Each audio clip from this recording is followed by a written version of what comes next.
Hey guys, hope everyone's okay this evening.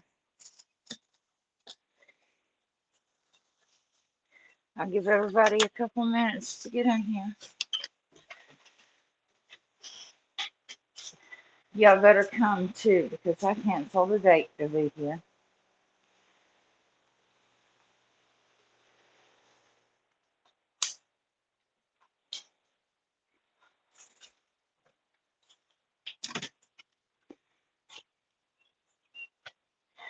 I don't know who else is live, but I'm sure somebody else is live that I'm competing with.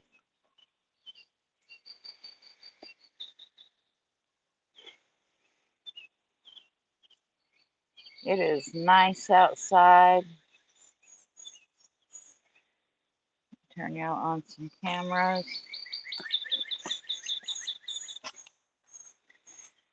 Turning my dog out, let her play a little bit. They still have not located Vicky White, the police officer that we're looking for, or Casey White.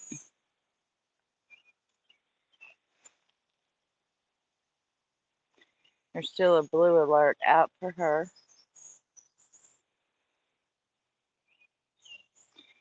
And I sure hope that they locate her soon.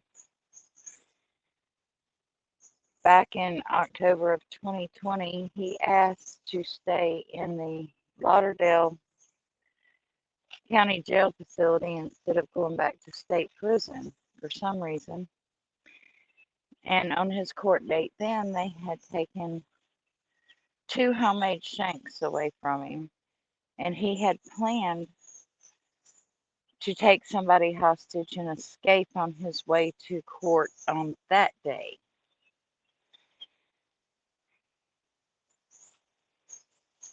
So he had planned this once before. But now they're saying that he had no scheduled court hearing yesterday, and it was supposed to be a mental health evaluation that she was taking him to. So there seems to be some confusion as to why she was taking him anywhere.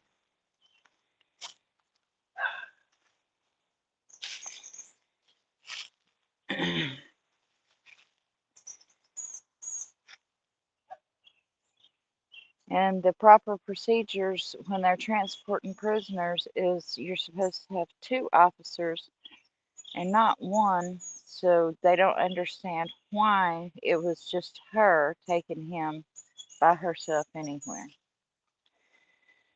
So they are considered armed and dangerous. So really sad situation. And I do hope that it's resolved soon and she is found one way or the other. You know, he has been convicted of murder a couple of times, this last time for capital murder for Connie Ridgway. So he is a very dangerous person.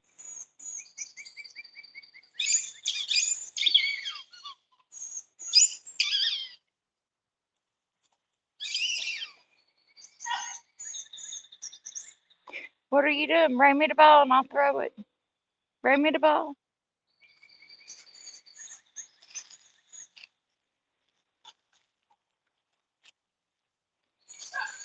Bring me the ball. She don't like to bring me the ball. She wants me to come and get it.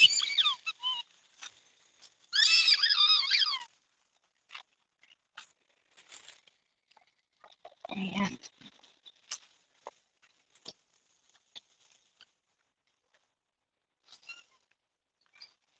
There's been a lot of talk about the indictments for Candace and Don Wells. And I just don't believe there's going to be any indictments. Not right now. I do believe it's been taken to the grand jury. I do believe that they're collecting evidence.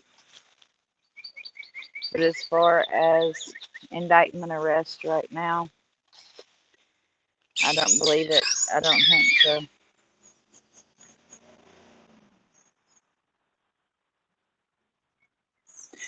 What witnesses is left to testify? Maybe two. And other YouTubers are doing all that they can to pull those two witnesses out and into the public eye. And that is the last thing that we need to be doing.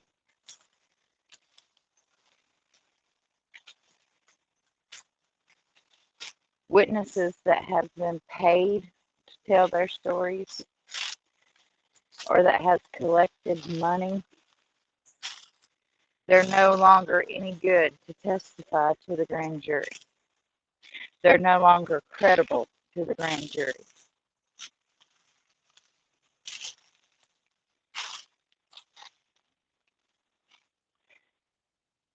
Molly Golightly, Bullhorn Betty, Jonathan Lee Riches have all been guilty of being seen paying people for their stories. So their testimony is no longer any good. And shame on them for doing that. They knew better.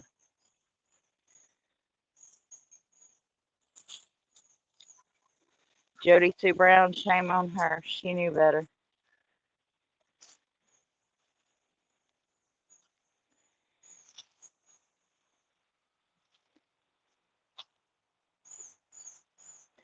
So none of those people. And I believe the couple of times that Andy was on YouTube, Andy Bernard, that he was paid. I know that at one time his testimony on YouTube, his story, was for sale and it was out there for sale. So I do believe that he was paid for what little bit of his story come out. So anything that he had to say to a grand jury is no longer any good.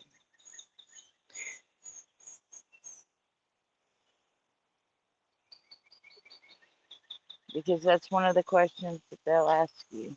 And then look at how many stories has been told. Let me have it. Let me have it. You ready?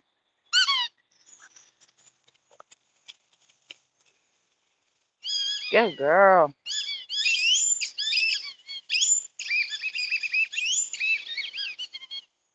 That's why I've never tried to interview any of the witnesses. I never tried to have them on panel. Never tried to track them down. Never tried to talk to them. Because they just didn't belong on YouTube. And up until the Summer Wells case, I've never seen parents.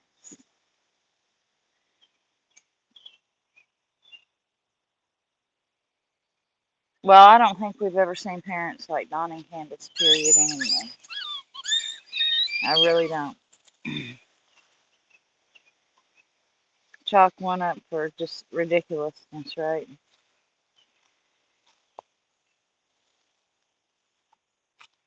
And I think now, looking back, hindsight's 2020. I think that was all done intentionally and on purpose. Let me have it.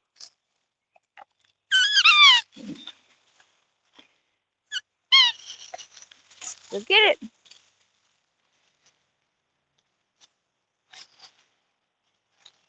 You're fat and you're getting hot.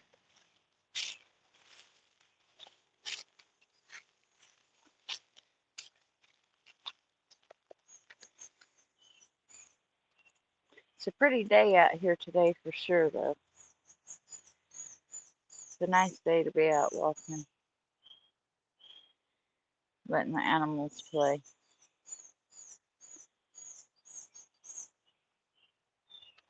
I don't believe that Candace is going to come forward in 2 days and talk. I think that is just another ploy for Ernie Shell to be making money on YouTube. For one, she knows if she comes forward and she talks and she tells the whole story about anything, she's going to jail. So why would she come forward and talk?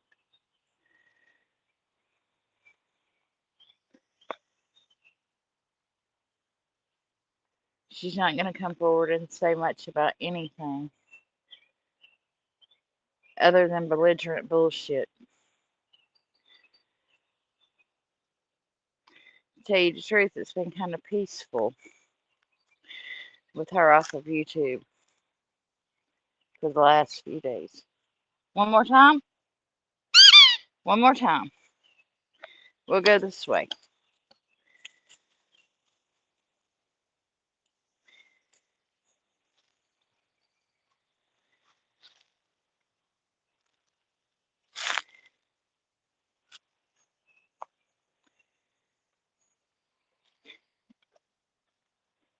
And as far as Ernie or anybody else going up there and searching, y'all do realize if they find anything, none of the evidence is going to be admissible in court. None of it.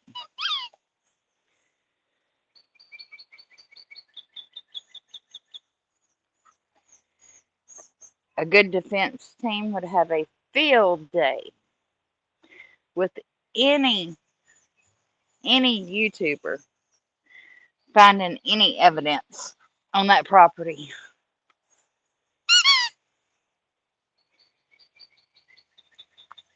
They would say that that was planted evidence, no matter what it was. And Candace or Don, neither one would see a minute of jail time, even if Summer's body was found at the top of that driveway.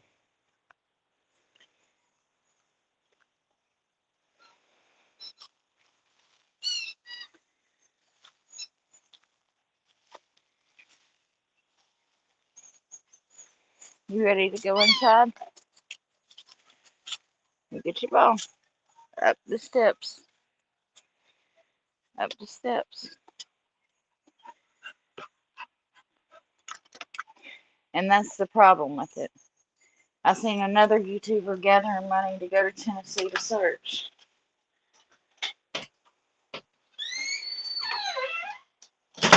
What we need to be doing is putting pressure on the police department to have EquiSearch come back and search. And then raising money for EquiSearch.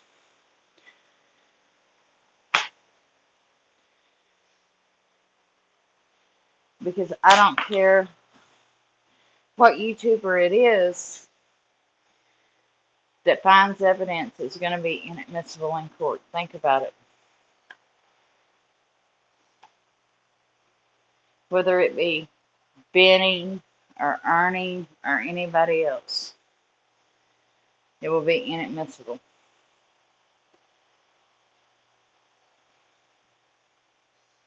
And that's really the last thing that we want. We want whoever is responsible for this to be held accountable for this.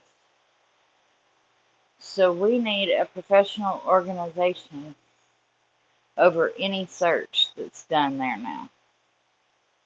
We do not need any half-ass anything going on. We need to be pressuring Hawkins County and TBI to let professional searchers come back up there.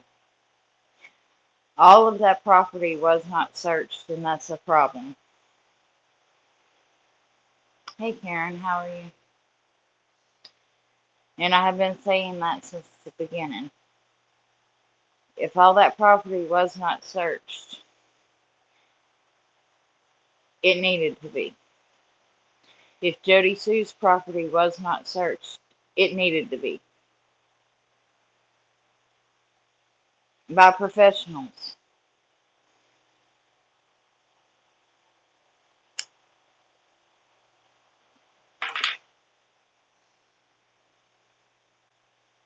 Yeah, I've been doing some spring cleaning too. I need to do more of it.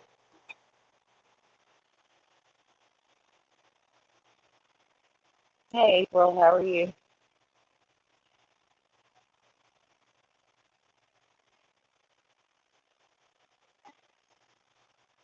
I don't know if we started a petition to TBI, the governor, and to Hawkins County if that would make a difference and put pressure on them. If Hawkins County can no longer afford to search, then we need to apply pressure for them to allow someone else to search, a professional organization to search, and get warrants for properties that was not previously searched.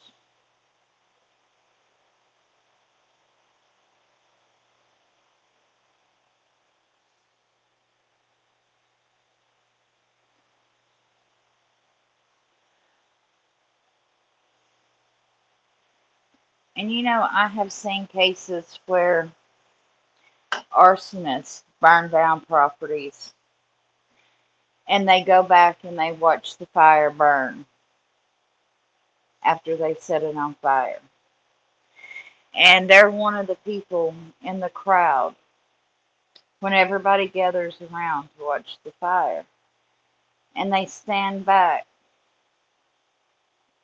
and they watch this fire burn, right?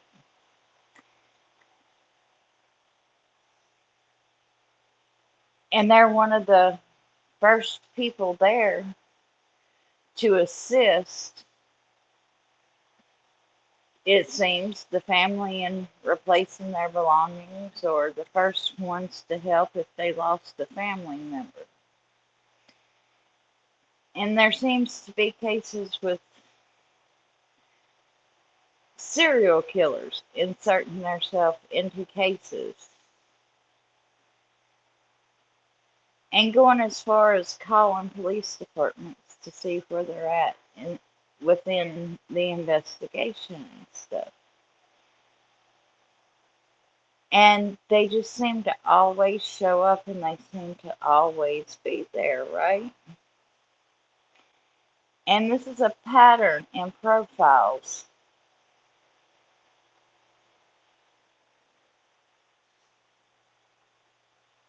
that investigators have seen time and time and time again in sociopaths, right? Well, I honestly am seeing this in one particular person who seems to be in every single chat that is about Summer Wells 24/7. It does not matter what time of day it is. It does not matter what time of night it is.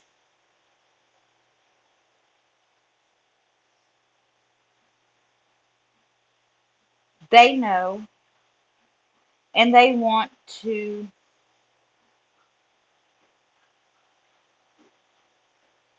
organize the narrative.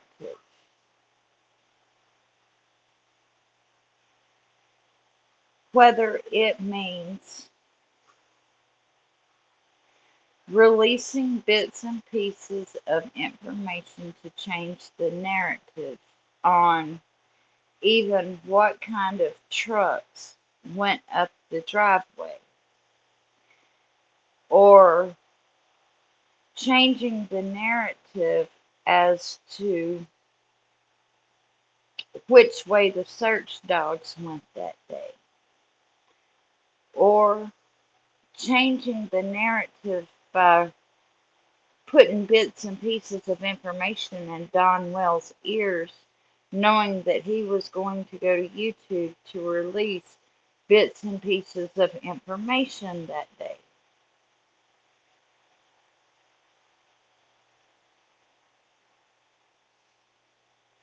Yes, April, and there's a couple of names missing from that list. And it just so happens to be one of the people that I'm talking about.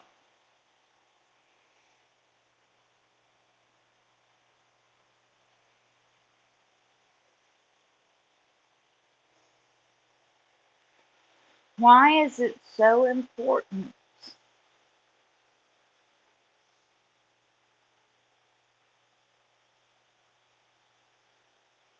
And why has this consumed? And I'm just going to say it. Jody Sue Brown, why is it that you are so consumed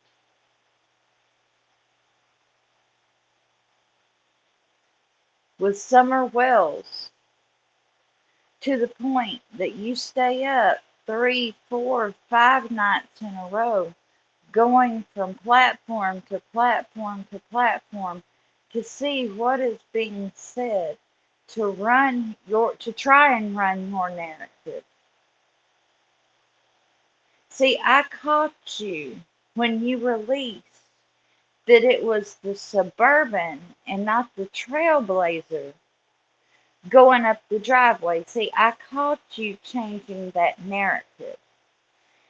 Everybody, including Tiffany Marie, went and run with that narrative. Oh, it was the suburban that went up the driveway. And everybody run with that story. Well, later that night, I go back in and I asked Jody Sue about that. And she said, well, really, I don't know if it was the suburban or not, but since my brain just kind of spit out the suburban right then at that minute, I guess maybe it might have been the suburban. So, see, she was not even sure that it was the suburban, but she was able to change that narrative and watch people run and go with it. So, what else has she changed the narrative in the past 10.5 months that creators have run with that tidbit of information that they thought that she had released and run with that story?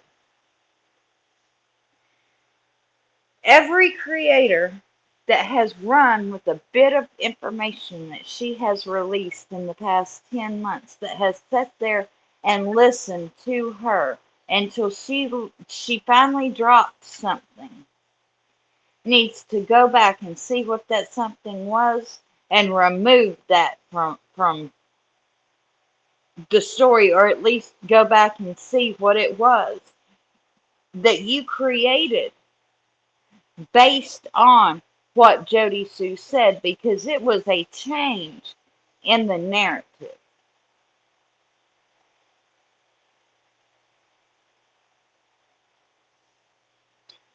I caught you, Jody Sue Brown, and that was the day.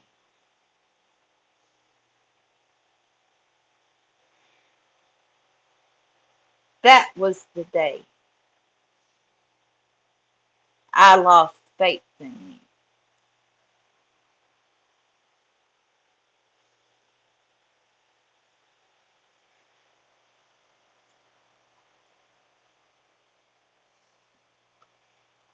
See, I come out the door swinging in the very beginning at Jody Sue Brown. I come out swinging with both fists. And a couple of months ago, I thought, well, maybe she's just getting a bad rap. So I went over to her chat and I started conversing with her just a little bit. And I thought, well, I'll at least, give her the opportunity and I'm going to see what this woman is about, right? So I sat there for a week or so and I listened to her. And then I sat there for another week or so and I listened to her. And then the bit come out about the suburban. And I caught her changing that narrative. And then she changed that narrative on something she was not even sure about.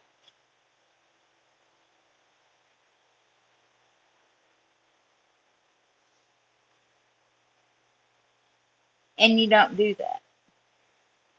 And during that couple of weeks' time, I sat there and I watched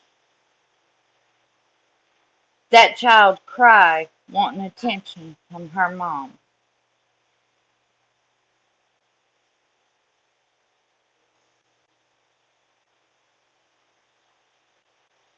And that woman would not stop staring into that screen and stop running that PayPal app for 5 minutes to even ask what that child needed or wanted.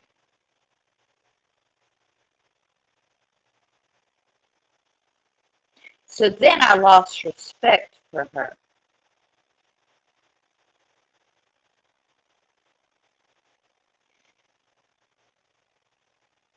Then I took another step back.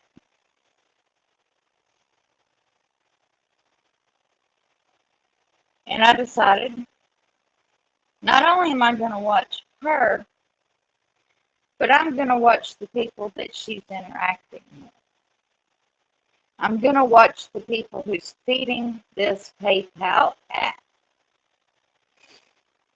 The next live that I caught, she went almost an hour. It was right on an hour's dot to where she stared blankly at the screen. And I'm talking just like this.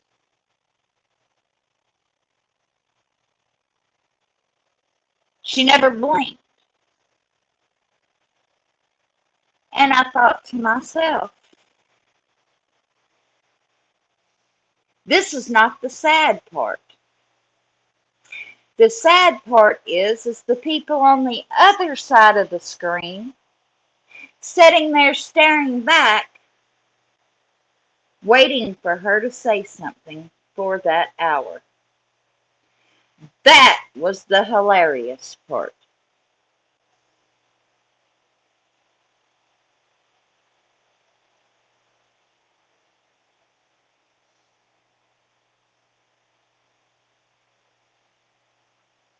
If I sit here and I do not say something for an hour, I expect every one of you to leave. And I certainly don't expect you to sit and feed a PayPal app.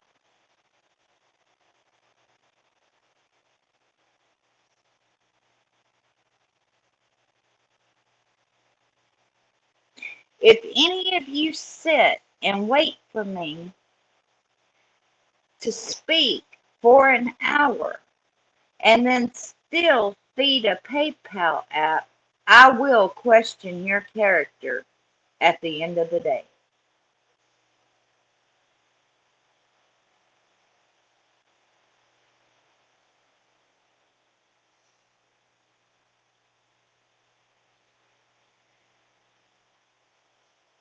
Well, I had a sub. I don't have Facebook, but I had a sub drop me her and Andy's text. So I put them on YouTube. She got madder than a mashed cat missing Sunday breakfast. She dogged on me and then she blocked me. I really don't care because I don't have to defend myself to a woman of her stature.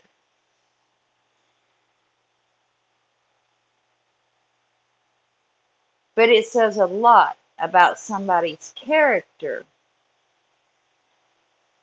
to block them and not give them a chance to even defend themselves. Not that I would have went over there and tried to defend myself for doing the right thing anyway.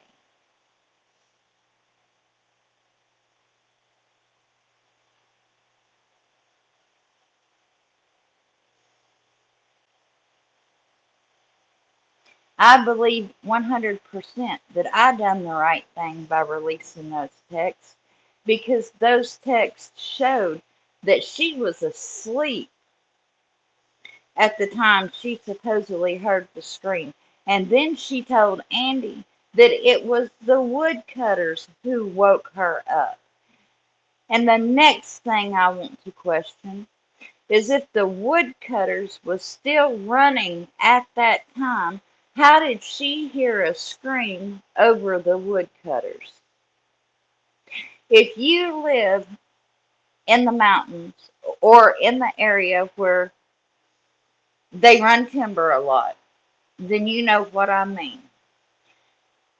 The sound of those saws echoes through the hollers, and it sounds like it's surrounding you, and it goes in a circle. If those saws were running at that time, how could she have heard anything anyway? And that is probably why Ronnie Lawson said it was unfounded. But if you go and read those texts, the text seems like they were expecting something to happen that day anyway.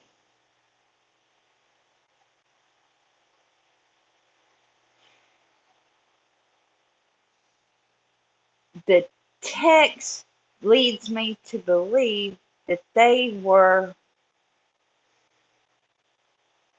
something sketchy was going on to begin with. April, the text is over in my videos under Jody Sue and Andy's text, June 15th, 2021. That's the name of the video. And there's two videos. One video where it's broke down screen by screen, and one video where she's running it in her own time.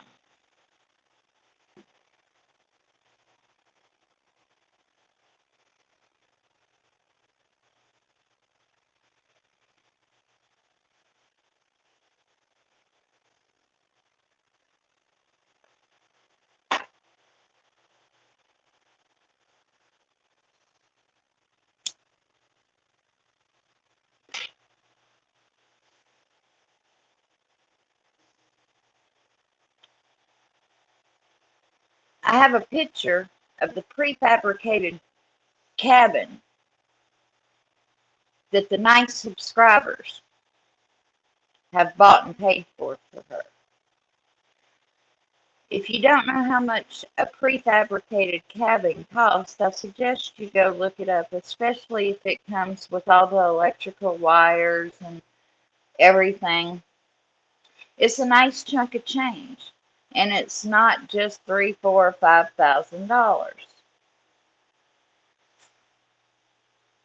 When she's asked when they're going to start putting this thing together, she keeps saying in the spring. So I guess that they are pretty soon, shortly, going to start putting this cabin together. Now, I ask you,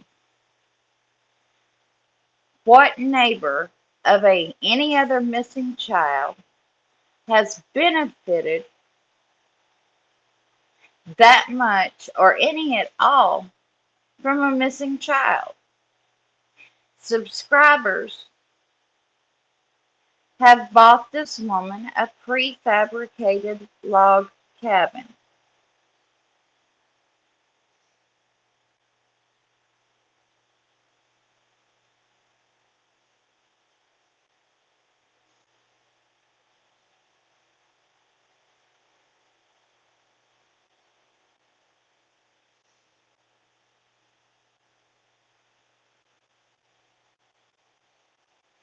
To me, that's not right. And it makes her a useless witness that cannot ever testify in a court of law for Summer Wells against Candace, against Dawn. She has collected money in the Summer Wells case. She cannot testify to a grand jury because these wonderful people have donated so much money that she has been able to build her a log cabin.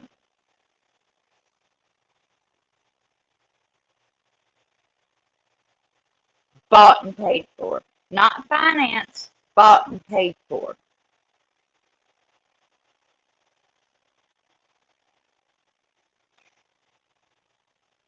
I have been making this claim, and she's yet to dispute it.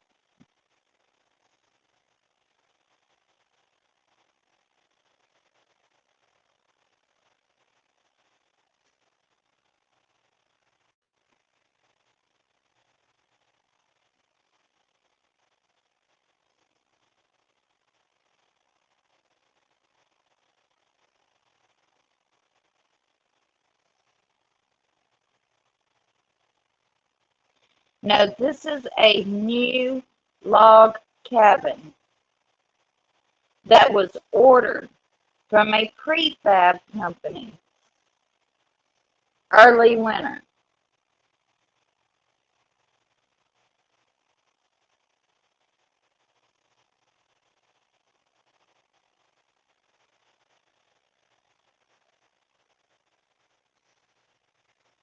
Hell yeah, evidently crime pays for these people on Ben Hill Road.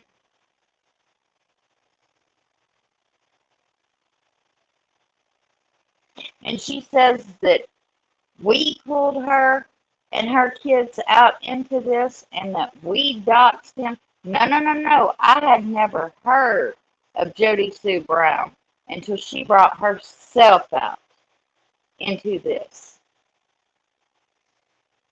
And I still do not know her daughter's name.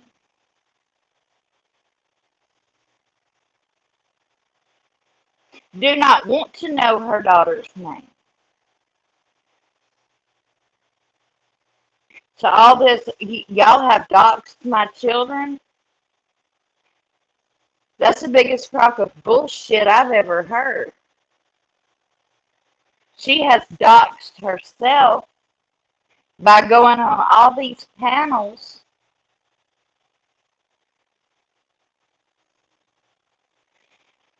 And let me tell y'all something else. When she first started going on true crime commentary and starting to come out amongst the people, I started doing background checks. And when you would run her name, it would tell you that somebody had recently asked to be deleted from Truth Finder, from this and from that. So before she come out publicly, she had made sure to take all her information off of all these background apps. And she thought that she was being smart by taking all of her and Andy's information off. But what she didn't realize is it only stays off for a certain amount of time before it goes back on there.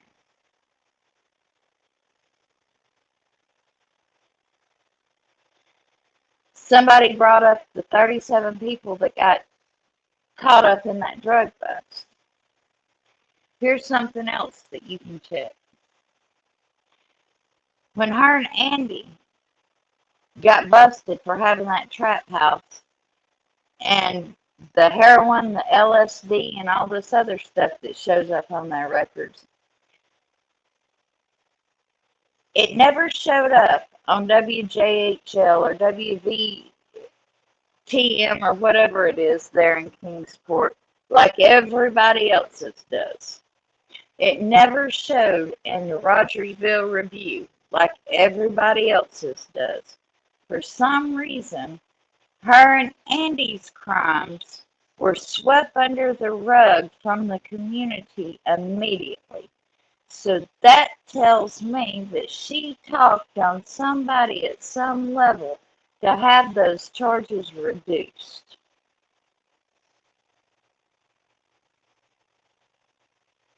You can search through every article, you can search through every news report, and there is nothing on it. But you can see the charges there. The charges are there. You can see where the gun charge was disposed of, which made it all a federal crime. Had the gun charge stuck, they would have had to do federal time.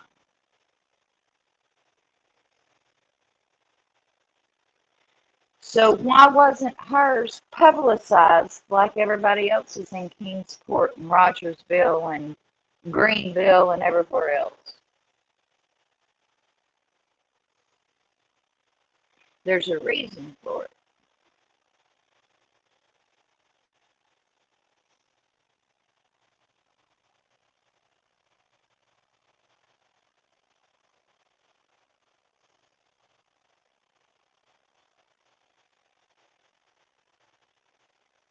The woman thinks she's sneaky.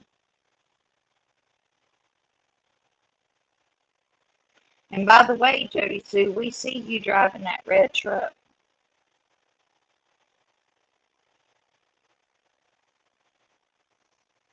No, they haven't been expunged. The charges are still there, but it was not publicized to the public. These charges were kind of swept up and done quietly.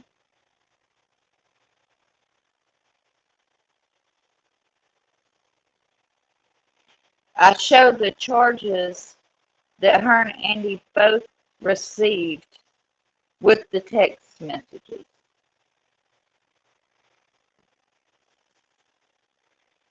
And that was for the trap house and the Scheduled 1 narcotics, which was heroin, LSD, and something else. I don't remember right off now what it was. It was heroin, LSD, and something else.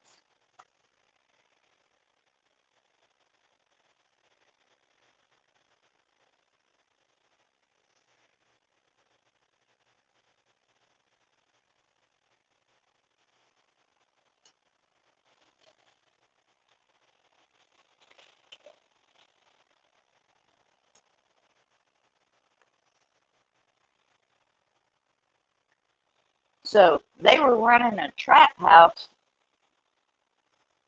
right across the street from the Wells. So she can sit there and talk about all the wild parties that was going on at 110 Ben Hill Road. But what about all the bullshit that was going on at 125 Ben Hill Road? You want to talk about that?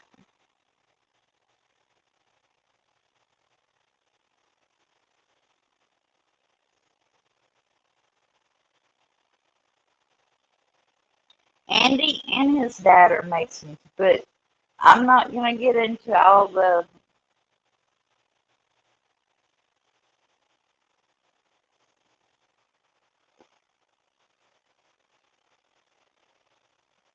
conspiracy stuff right now.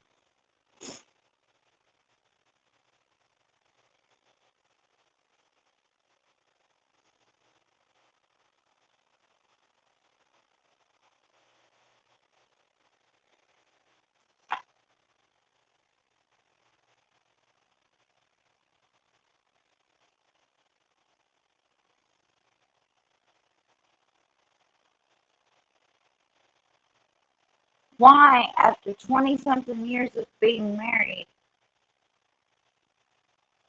and her putting up with domestic violence that long, did it just get too much for her right after Summer disappears?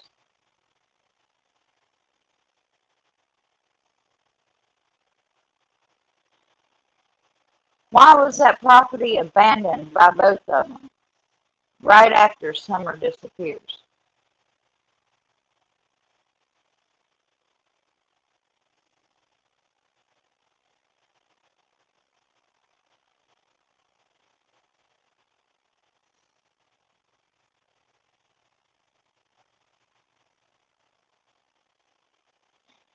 To my understanding, Andy's not living there either.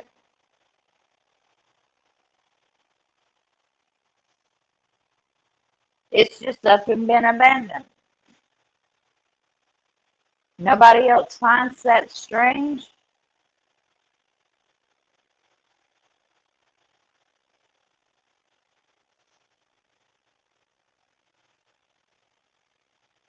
They both left that property.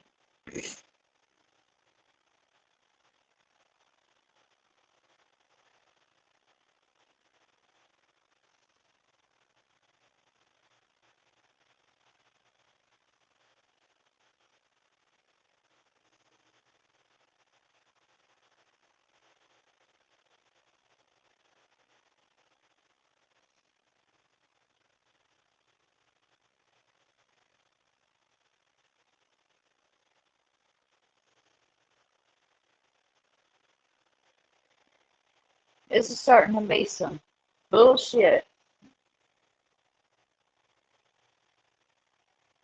So, Jody Sue, was your son driving that red pickup that day on June 15th?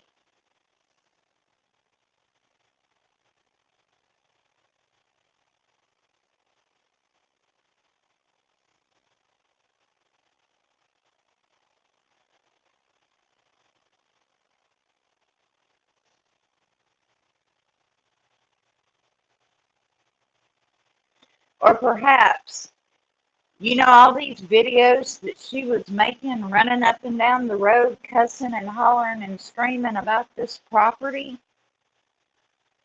and how she's going to throw kids off the bluff and she would just as soon strangle kids as look at them. And she's making all these videos while she's driving.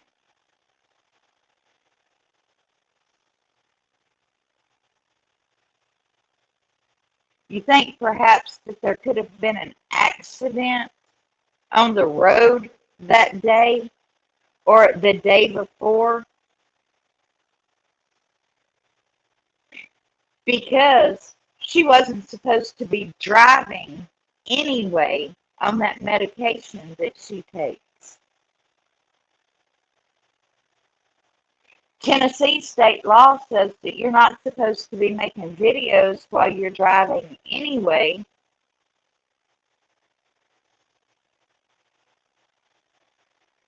I mean, this is just a theory.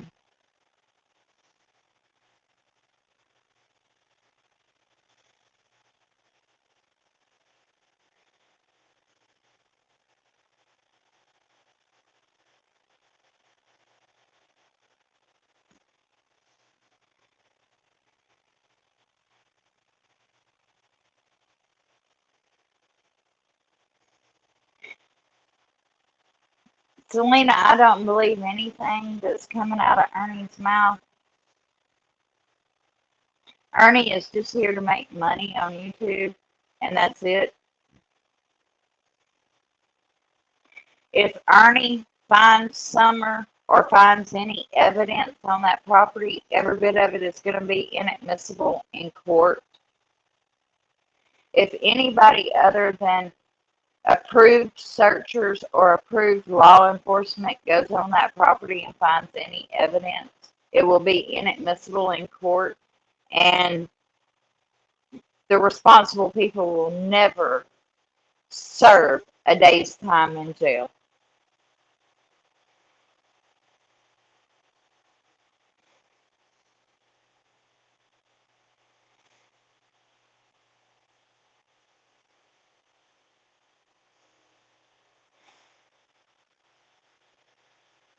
Oh, I believe that they're all wrapped up in some kind of group. That I believe.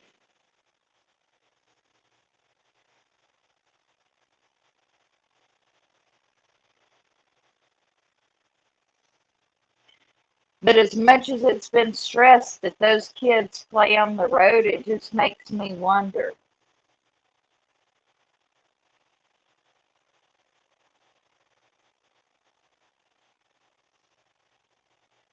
If there was some sort of accident on the road. Because Jody Sue is awful involved with everything in controlling the narrative. Those search dogs stopped at her feet for a reason. And if a search dog stops at your feet and they hit on your feet, that means you have that scent on your feet.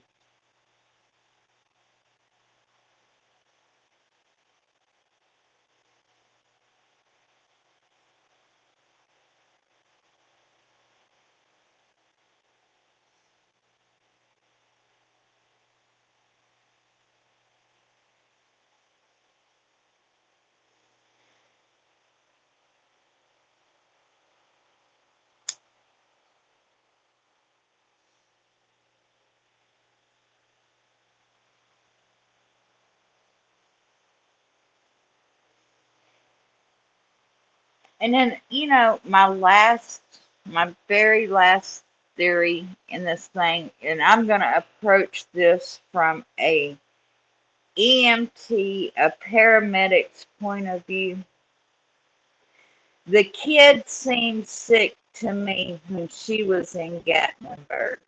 She was awful sleepy. She's leaning on Josie a whole lot. She's rubbing her eyes. She seems sick. Okay. Marlena Crawford says that she had to go get her daughter the night before because Summer was sick. Summer went swimming that next day.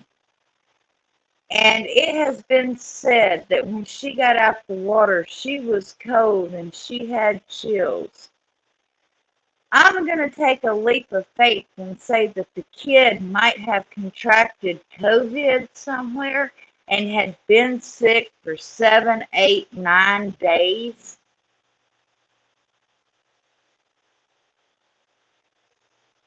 And was just sick. And they didn't know what to do with her. And something bad just happened.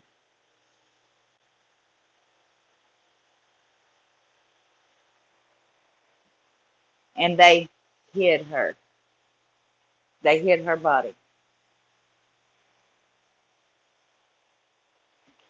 The kid looked pale. Her eyes looked sick.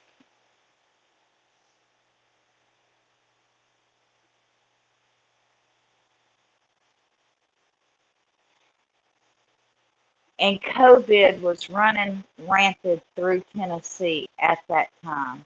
And the people that they had in and out of that house due to drug use and alcohol use, there is no telling how many times she had been exposed during that time.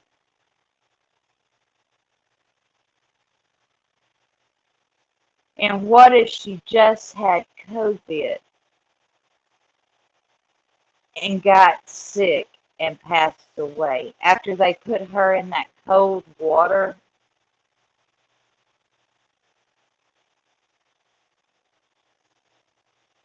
She went downstairs in the basement and she laid down and she just didn't wake back up.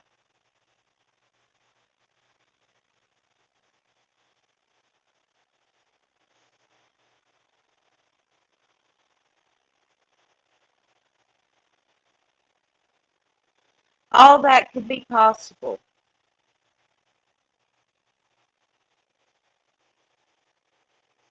Ursa Bruin, thank you so much for that donation. I will put that towards the new computer fund. I appreciate that so much, darling. Thank you so much. I appreciate that. Thank you.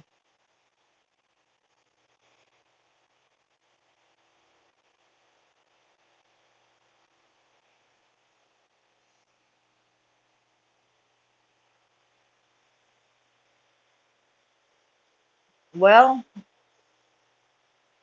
COVID affects different people in different ways. You know,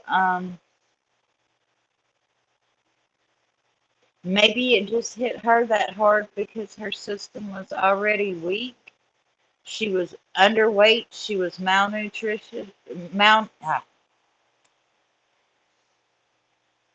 know what I mean.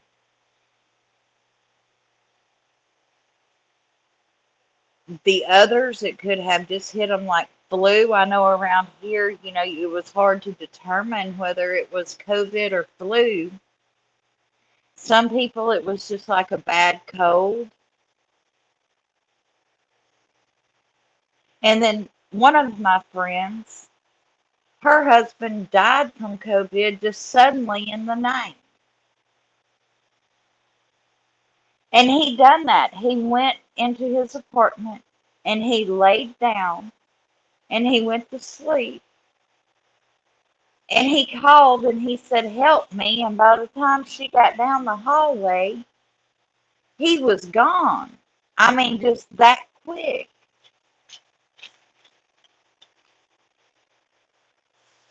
But it didn't affect nobody else that way, you know? And that's what made me think.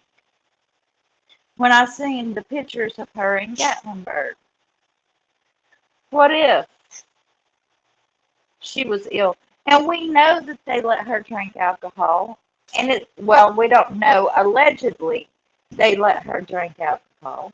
And allegedly, they let her smoke weed. So you factor that in.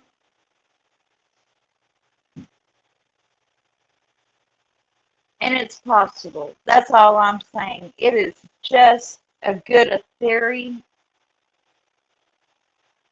as being trafficked, as being sold, as being an accident theory or anything else. You know, what if the only thing that these parents are guilty of is making a bad decision and not taking her to the hospital? And I am not jumping sides. I'm just throwing this theory out there. I am not.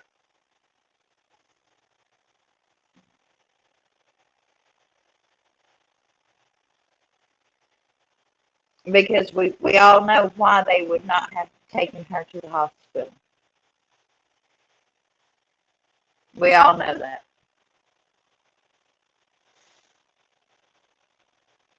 Well, McBroa, we all know allegedly why they would not take her to the hospital or why they would have hid her body.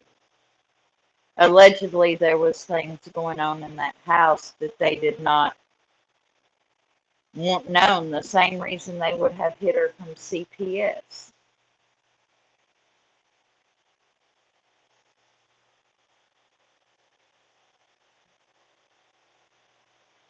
That water was so filthy, you know.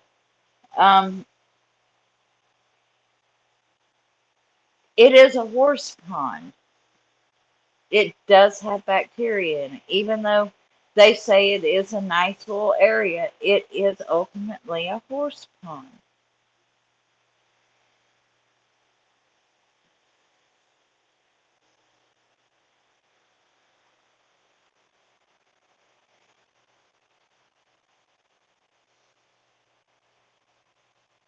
Well, you know, in Colorado, they have the the end of life project where they have the open air fires to where they've learned how to cremate people like the Native Americans did on open fires.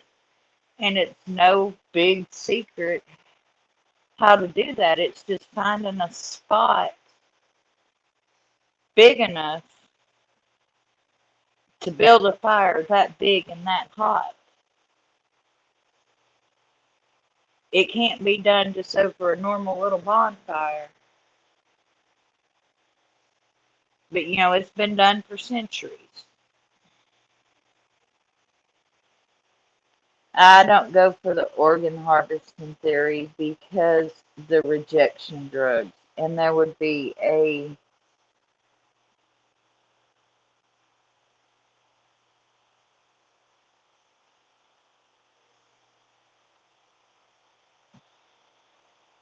trail the DEA could follow right back to whoever was prescribing the rejection drugs.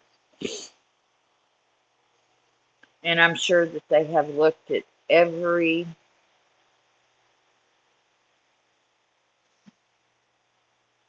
new case around that area.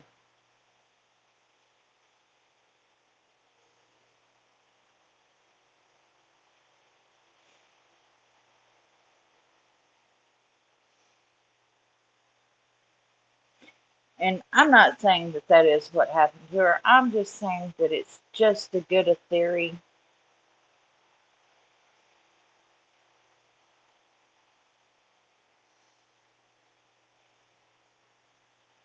But Misty, you've got a good point there. We've got, a lot of money to account for. We've got a paid off Subaru to account for. Where did they get the $40,000 to buy this car? Cash money. No payments, no anything. Paid in full.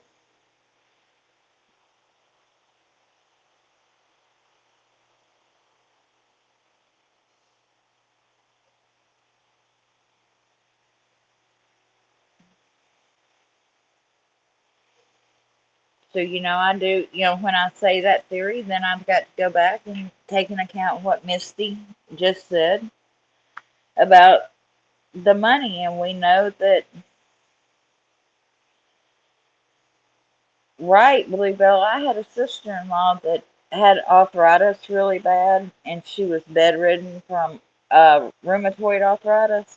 And she got a UTI, and the UTI was so bad that she died from it.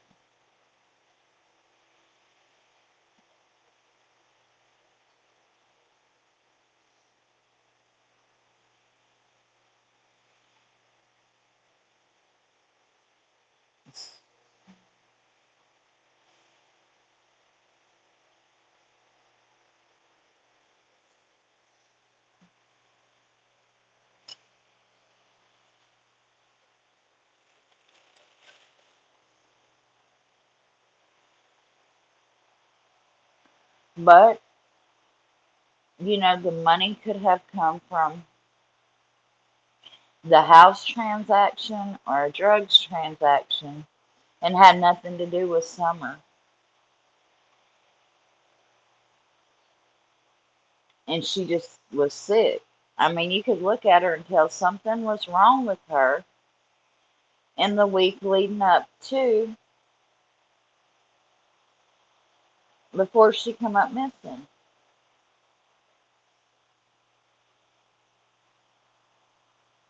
Unless, and here's something else, and Bluebella may agree with me on this, she was slowly being poisoned through that week.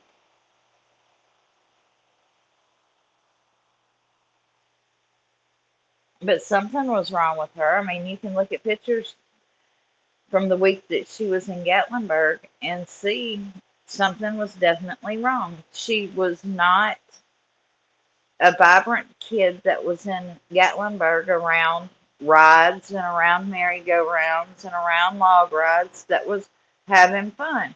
She was sleepy. She was leaned on her brother. She was at one point asleep on her brother, standing up. Something was definitely wrong there. YouTuber, I have heard that that is fact. And the bathtub out front that was in the yard was for cooking meth. And I believe where they found the footprints where the camp was set, this is my belief, where the camp was set up that Cam talks about on the ridge line, I believe that was one spot that they may have been cooking meth up there.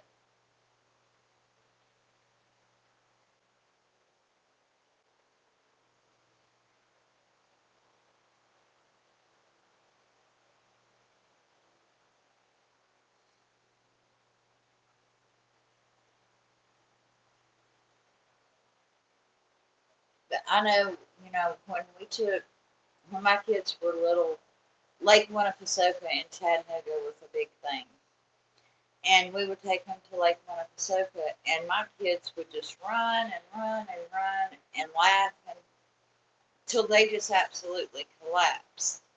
And we would take them for the whole weekend. We would buy weekend passes and stuff like that. And I cannot think of one time, even when Courtney was little, when she was Summer's age, that I've got one picture of her asleep on her brother or rubbing her eyes while we were there or anything. So something about that whole week just seems off to me that they're in Gatlinburg.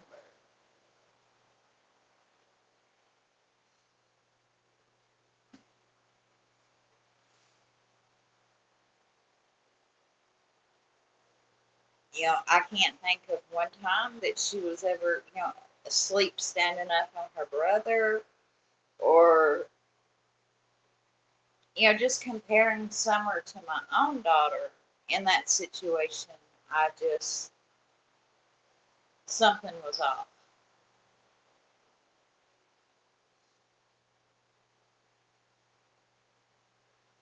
It is, it does have purple highlights in it.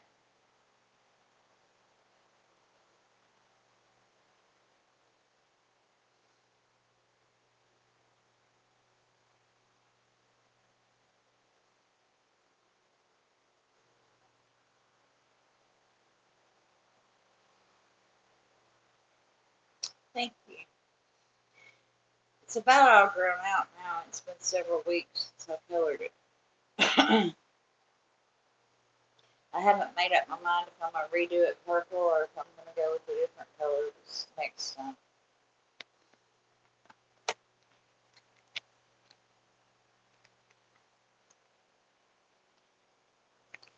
That's exactly what they're doing, Bluebell.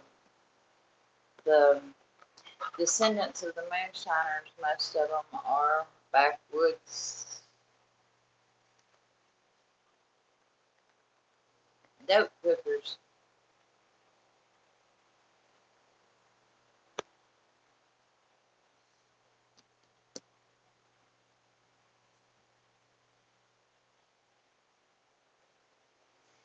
The last time I tried to do mine blue, it was supposed to be a turquoise blue.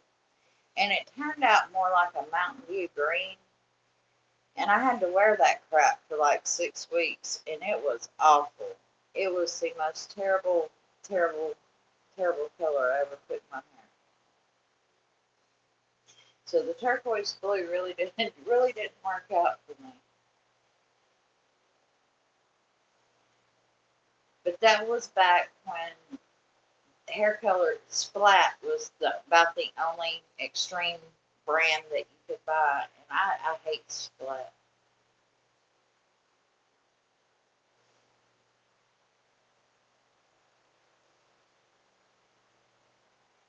But yeah, y'all go back and look at that whole week and just watch how there's one picture I'm thinking of, and she's actually asleep, standing up on Josie's shoulder.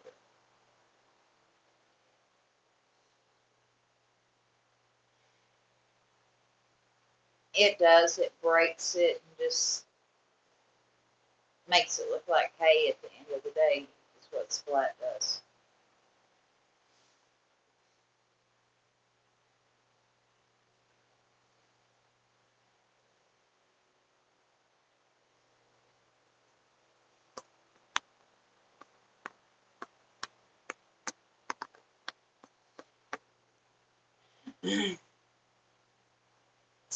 And at the end of the day, something is very shady about the way Jody Sue is inserted herself into this case 24/7 and knows what goes on in every single Summer Wells chat and the way she tries to control the narrative.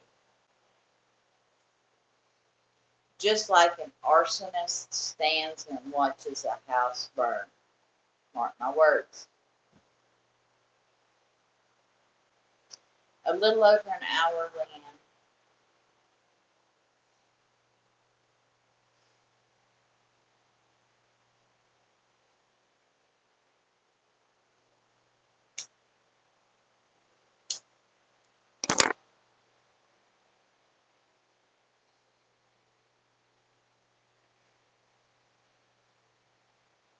And the batteries are going low on my earbuds, which means my mic's probably fixing to go out too.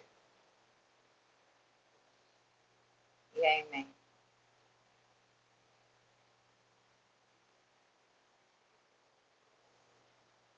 Right. Also, once I caught her doing that with the truck, putting out information that was not factual, and then watching creators run with it and put videos out, I knew what she was doing.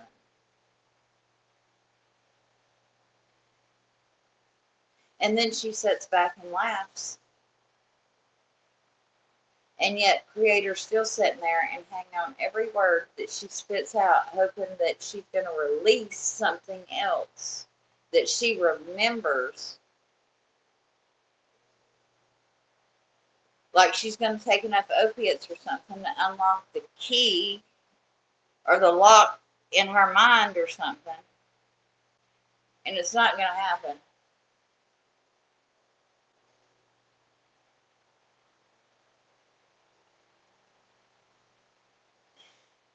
They probably think now that her hair has had time to grow out. Is why they've left it. Is what I assume. That after 10 months that her hair is longer. And Don Wells slipped up in one of his drunk tyrants and said something about her hair is longer now.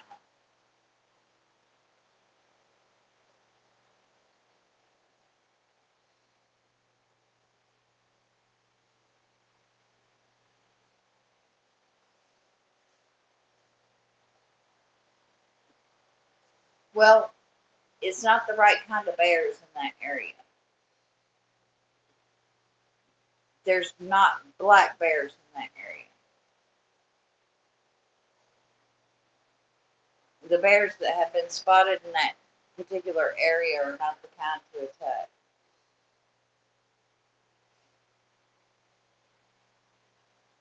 Exactly. And there would be evidence. Like, say she walked up on some baby bears and did cause a mama bear to attack, there would be evidence of it. And there would be pieces of clothing strewed out in that field that they mow and make hay out of. And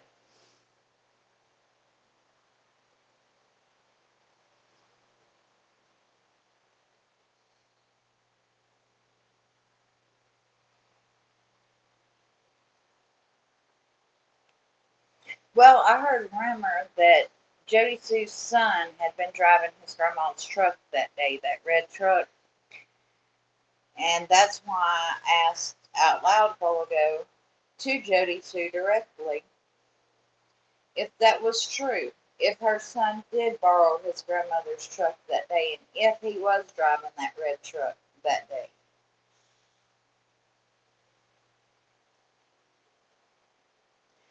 Well, McBro, if you watched a couple of lives ago that I put out, I said I think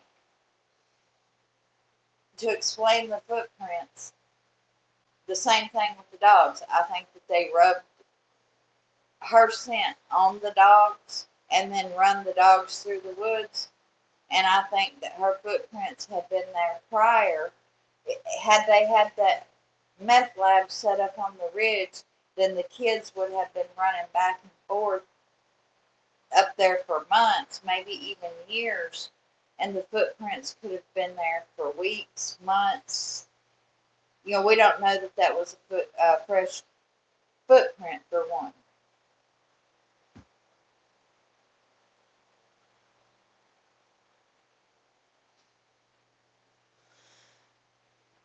Well, Selena, I kind of felt that way too until I caught her putting out misinformation on purpose.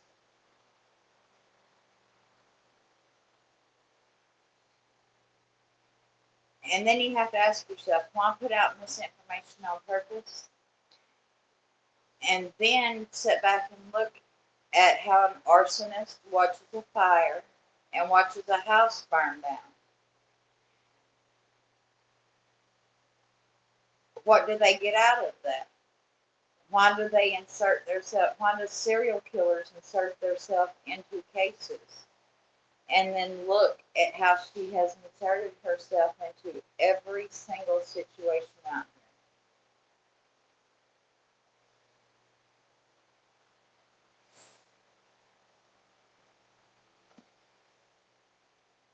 It's like the whole time this case is burning, she's standing back watching it burn and laughing.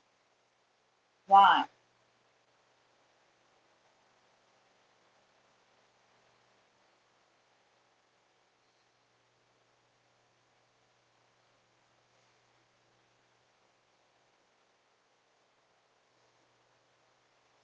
Yeah, Abby, but she says that a certain amount of that property belongs to her kids too.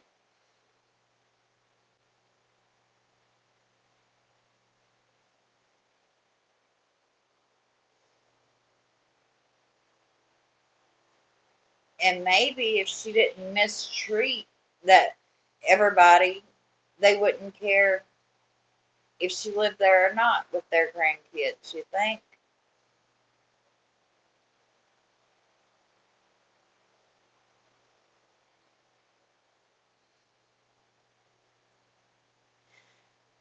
You know, Bluebell, when I was, and you know this too, paramedics wear a certain kind of shoe, search and rescue wear a certain kind of shoe, or we always did when I was a paramedic, worked search and rescue.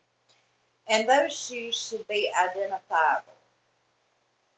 The searchers, the ones that was out there searching, those prints should be identifiable. They should be able to say, okay, these are the ones that was here searching, and the rest we need to take imprints of.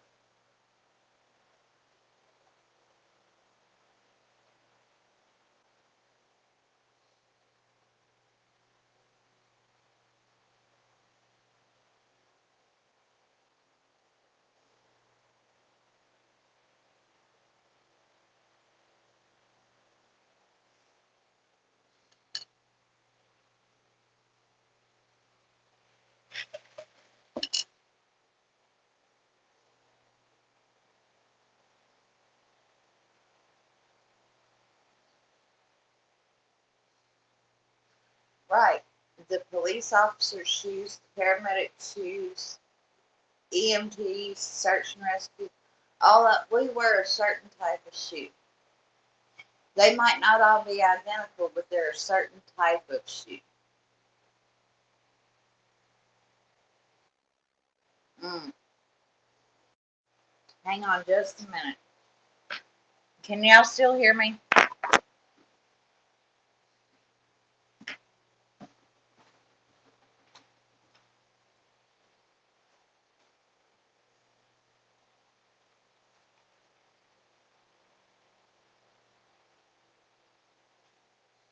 Y'all can still hear me? Yeah.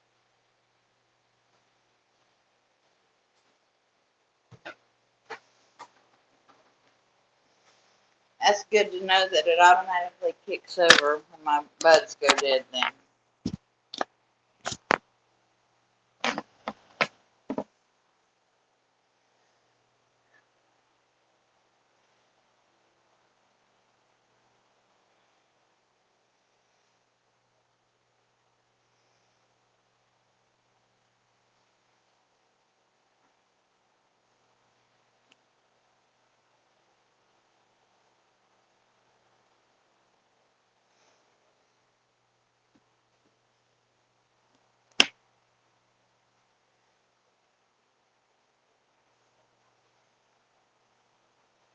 So I was supposed to go out on a date tonight, y'all. First one I've been on in a couple of years, right? I get halfway there, and y'all are gonna laugh at me, okay? So go ahead and laugh at me. I get halfway there, and I chicken out, and I turn around, and I come back home.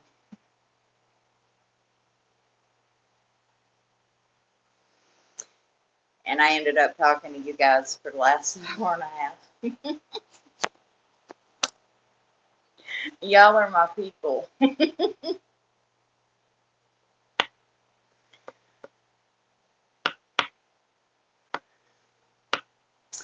I don't know. I really didn't know the guy. I mean, I met him a couple times through a friend, but he was wanting to like take me out on his boat and do dinner out on the boat and stuff, and I'm like, that's not even my kind of people, you know. I don't know. I guess I was scared.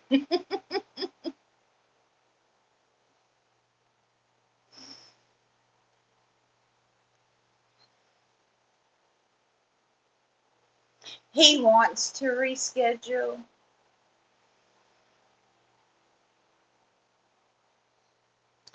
And I'm like, how about we FaceTime, a couple of times and let me get to know you a little better? I don't know. Guys, I've said I just didn't want a man in my life at all for the last couple of years. So why do I even want to consider that and change my mind now? Y'all tell me why. Give me a good reason why I even want to reconsider that.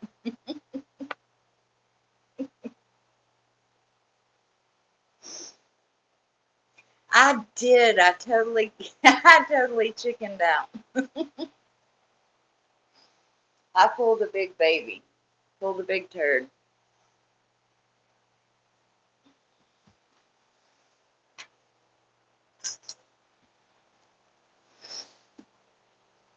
My my daughter was like, "Mom, I can't believe you've done that." I'm like, "I did."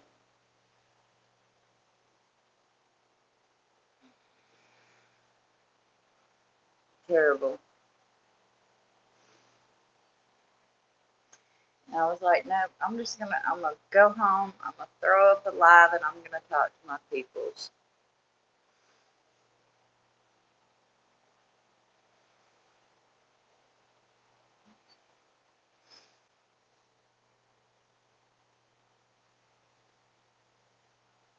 I am. I am comfortable in my own space and in my own skin.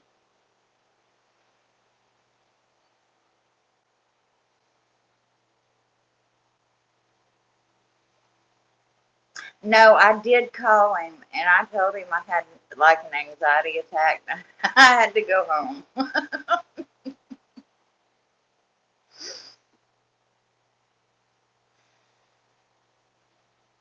I'm like, I'm sorry, the last man gave me PTSD from men. My bad. He was real understanding about it though.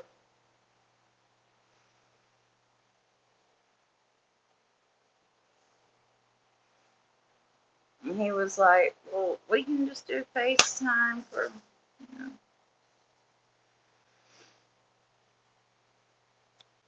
And he was like, I really like to get to know you. And I'm like, I would like to get to know me at some point too.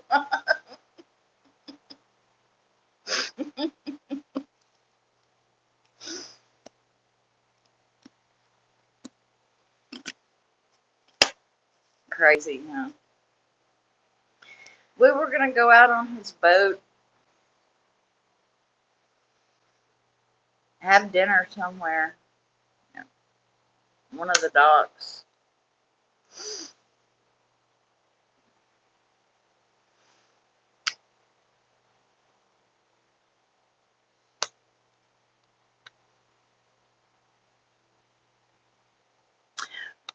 Exactly, Blue Bella. I was like,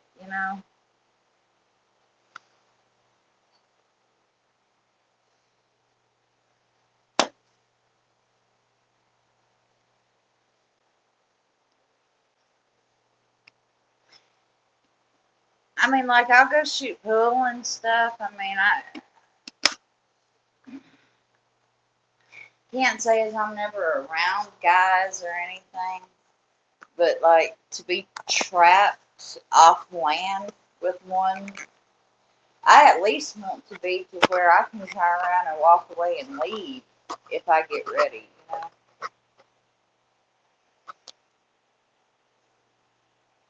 Right, Leanne, that's exactly where my mind was at was, look, this man could throw me overboard, he could take me somewhere and attempt to tie me up. I mean, I wish him the best of luck with that one, but yeah, that was where my mind went too. Good things don't happen when you go out with.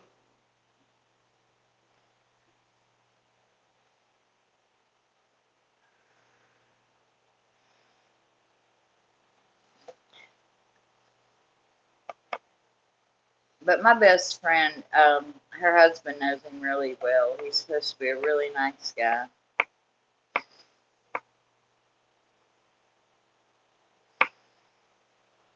I'm just a big chicken. I'm a shithead for doing him that way, really. Because I agree, I ultimately agreed to it, right? And then I got halfway there and chickened out and turned around and come home.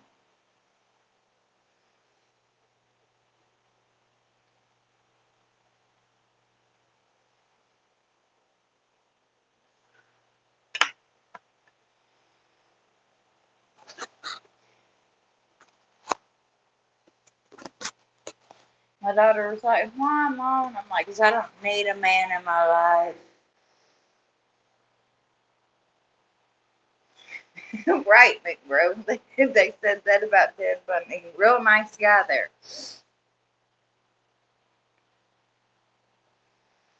I don't need a man in my life.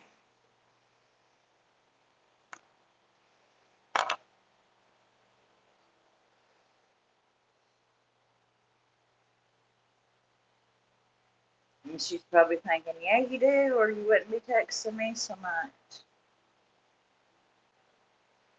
Anyway, yeah. So I guess I am afraid of something, guys.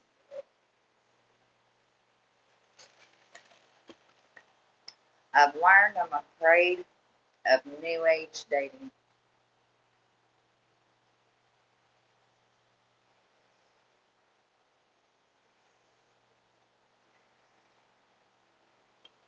I guess I'm afraid of dating, period.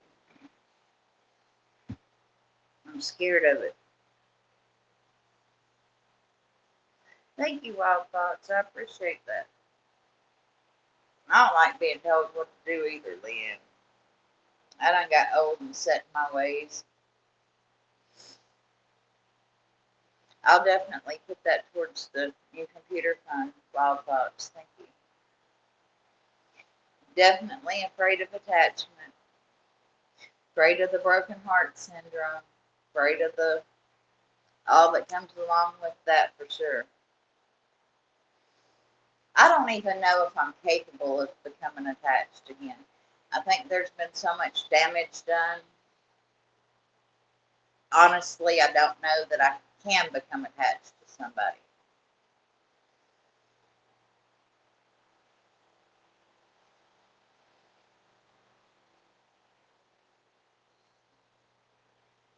And that's just being honest and real.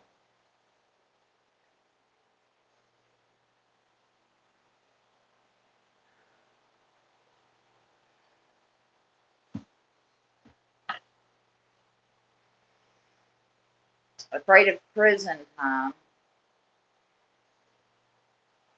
because sometimes you just want to kill them.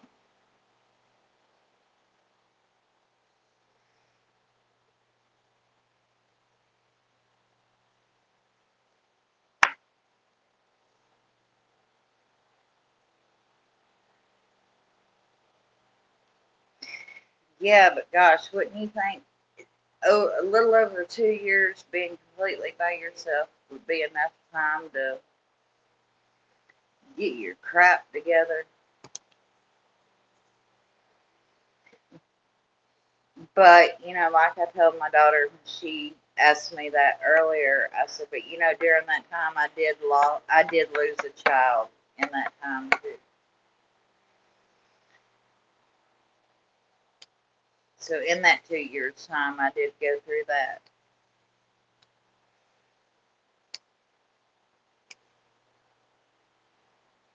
So in a way I've been through quite a bit in the last couple of years.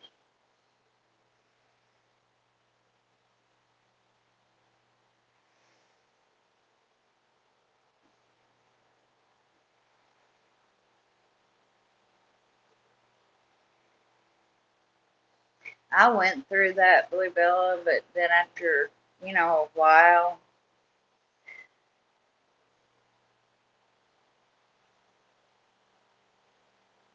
lonely doesn't bother me anymore.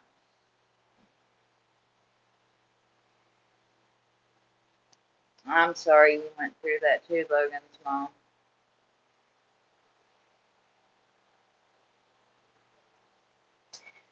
I'm still smoking a cigarette every now and then, but I'm doing the vape thing a whole lot more. And I finally found one that I like the flavor of. That was the biggest thing, was finding one that the flavor was okay with me. It seems like everything they make is so darn fruity.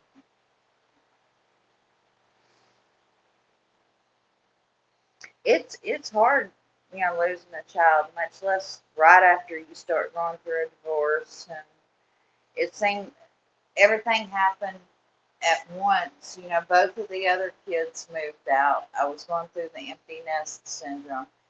Then the divorce happened, and then I lost the other child. So it was just like everything compacted at one time.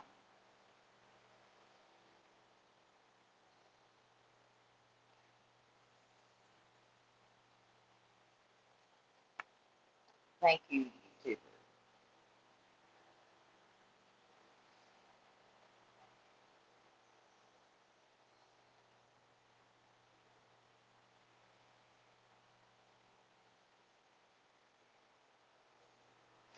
Right, Leanne, just become a Dayton vixen.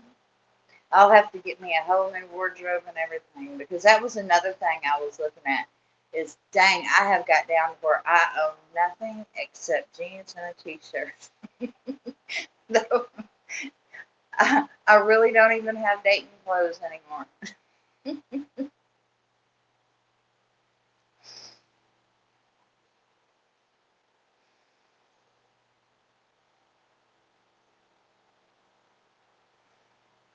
Definitely have to at least get me some shirts.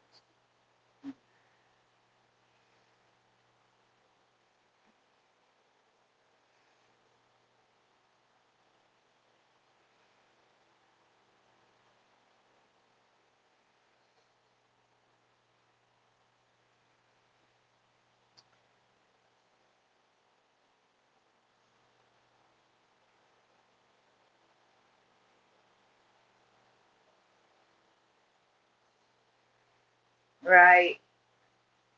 I mean, I'm open to it because there is a big hole. Logan's mom knows what I'm talking about. There is that big, deep black hole that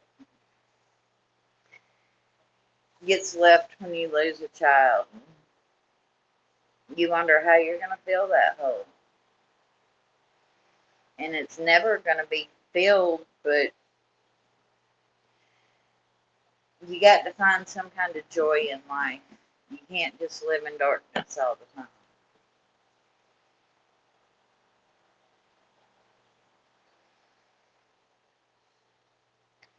I learned that when you love somebody, you give them a piece of your soul. And in return, they give you a piece of theirs. And that's why it hurts so bad when they die, is because a piece of your soul dies with them, and vice versa. But when you live, that piece that they gave you continues to live in you. So you have to live so that they can finish seeing the world through your eyes. So that's what we have to do, Logan's mom, is we have to continue to live the best life that we can so they can continue to live through us. And that's the best way I found to look at it.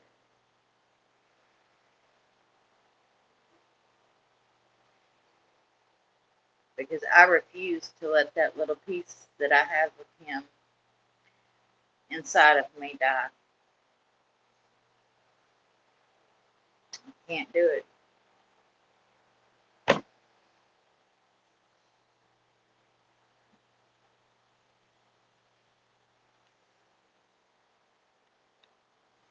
So whatever I have to do to find that little bit of happiness, I'm going to do it.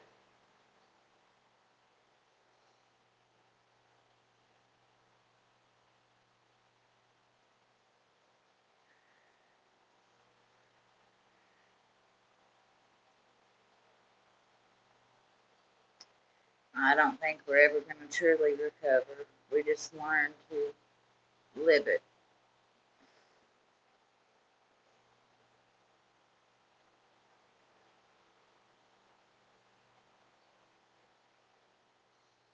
And so many people get lost in addiction and alcoholism after they lose a child, and I am so blessed that I have not had to deal with that.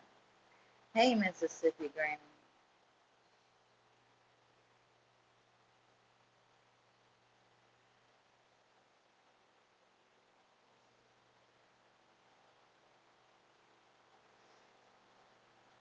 there's a lot of people in my grief recovery class that has went through that, and I pray with them every week and do everything that I can to help them recover from that.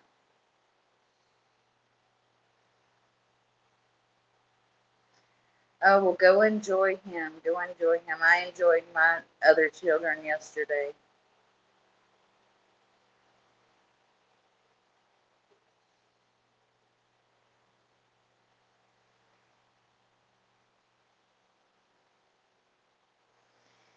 Oh, yes, yes, yes. I got her food um, the other day. She was really sick.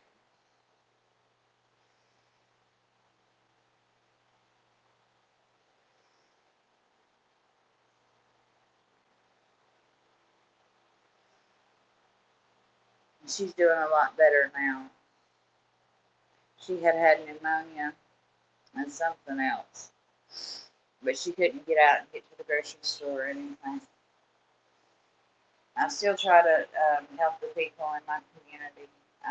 That's one thing I still do is try to help in the community when I can.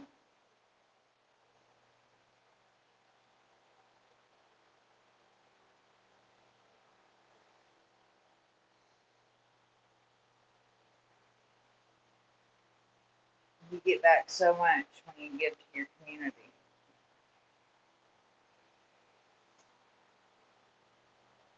Right, Leanne? I wish we did too.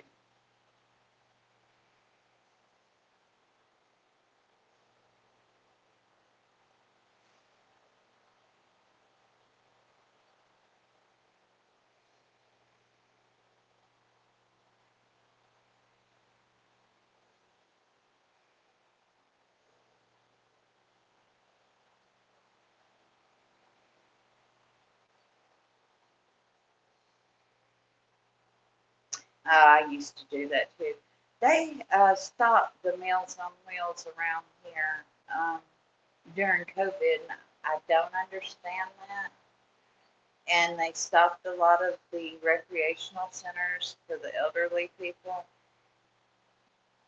And I do understand that because of the close contact and everything, and they didn't want the spread of it. But that keeps so many people confined to their home. And then to stop the Meals on Wheels program too, because so many people rely on the recreational centers to eat their lunch and stuff like that. So,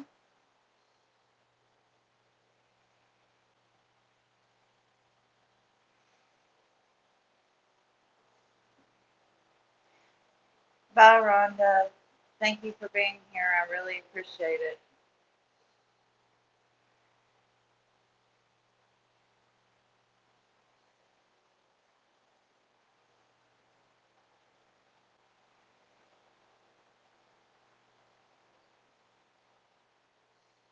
Well, if you don't worry about others, others don't worry about you.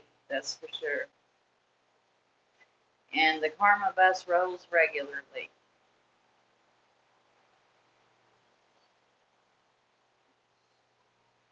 No, this absolutely is not some kind of dating channel, but this is a family within this true crime channel. So we talk about just about anything and everything.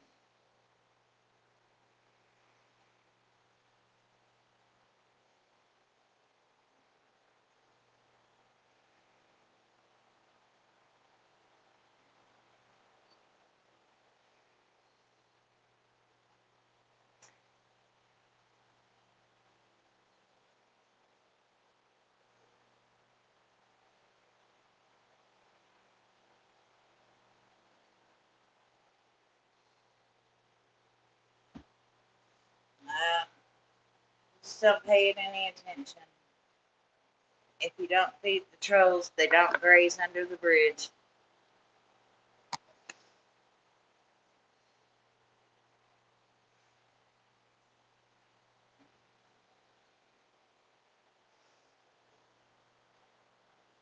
We talk about Patrick, we talk about true crime, we talk about things going on in each other's life.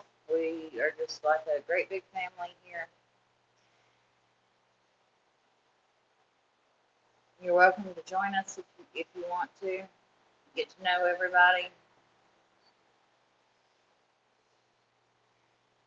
Leanne, have you not ever seen the tattoo that I had done that's done with my son's ash and bone?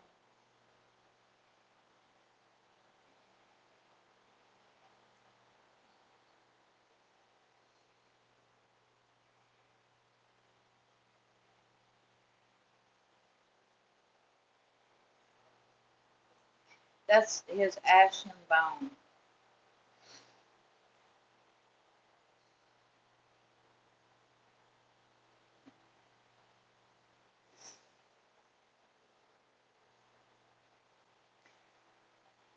When you run your hand across, like right in the middle of it, you can feel some of the little tiny pieces that we picked out by hand of the bone and tapped in there.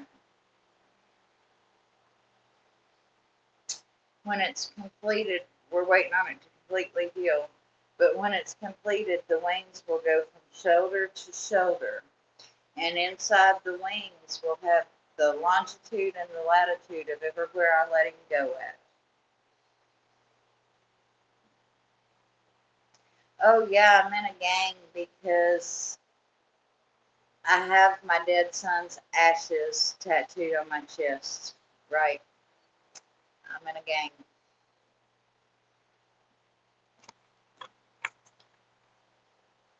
Absolutely.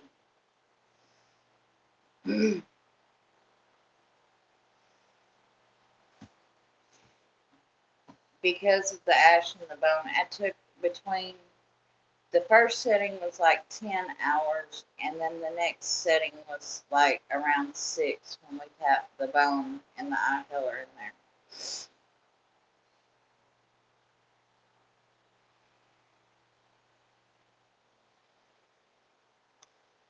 Let me just go ahead and take care of this.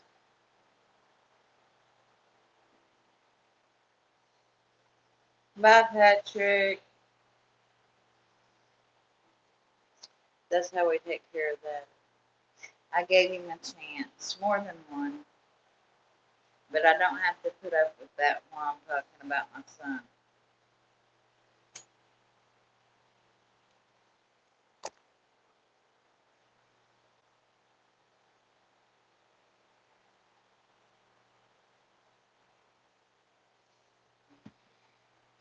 A lot of tattoo artists don't want to fool with it because you've got to actually be hands-on with ash.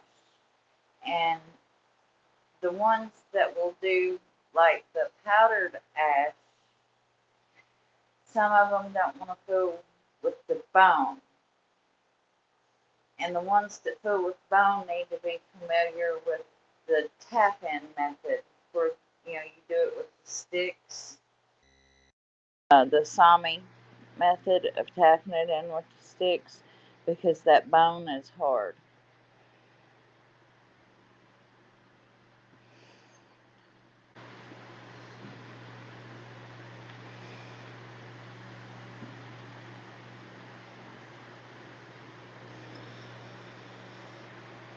She could have ICU too.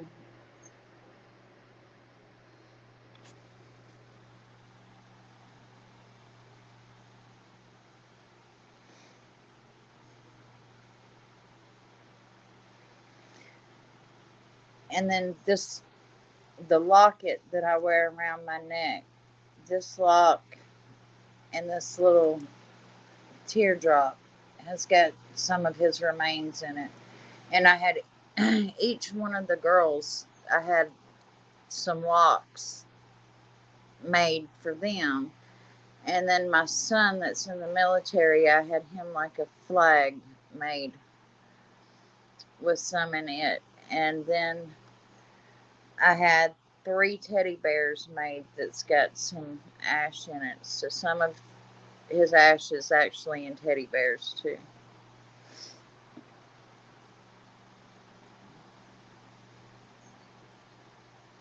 So I can actually put my arm around my son and cuddle him at night is his ashes in a teddy bear.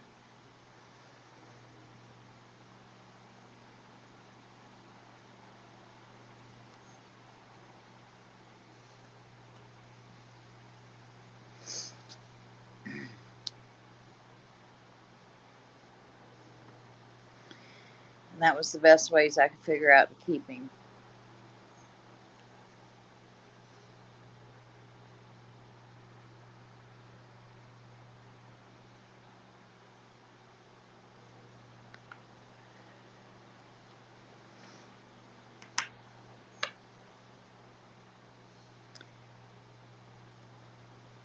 Yeah, he got gone.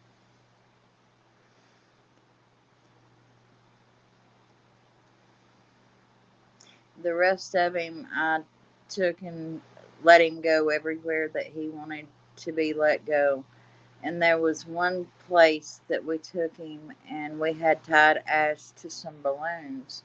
And we let the balloons go and we punched a hole in the bag that had his ash. So as the balloons went up, the bag was twirling and the ash was spreading as the balloons went up in the sky. And two eagles come out of nowhere and come straight at the balloons. And the eagles circled the balloons and they kind of escorted the balloons out of sight. And I thought, that is just so awesome. Who would have thought that the eagles would have done that? That was just really, I have that on video. And that just blew my mind that that happened.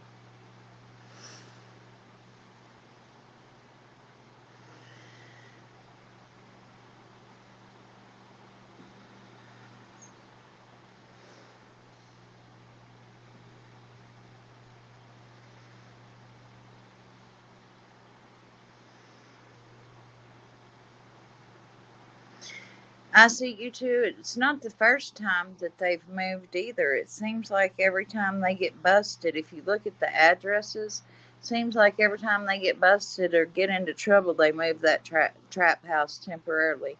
And watch her videos, the headlights that pull up in her windows and stuff. She's not getting up to deal with that traffic. So who's dealing with that traffic that's coming up into her yard?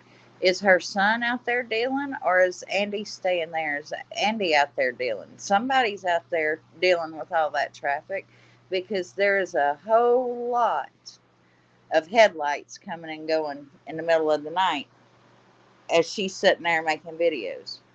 Right in front of us, there's traffic coming and going in and out of that yard all hours of the night.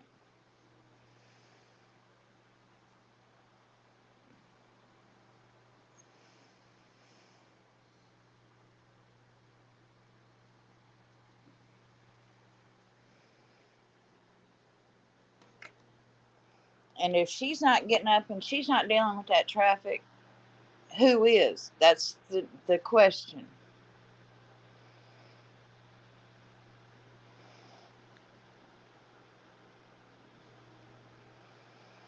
Either Andy is there and Andy's dealing with it, or it's her son, or both of them.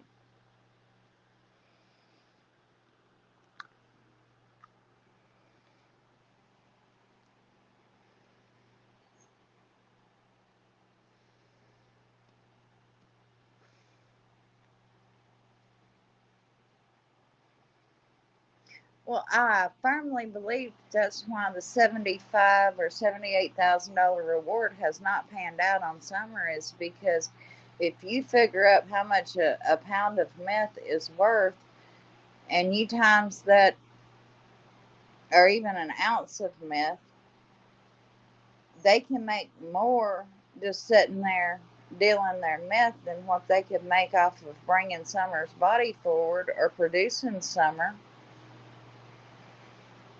So until they clear out the meth cooks and the meth dealers, Summer ain't coming forward.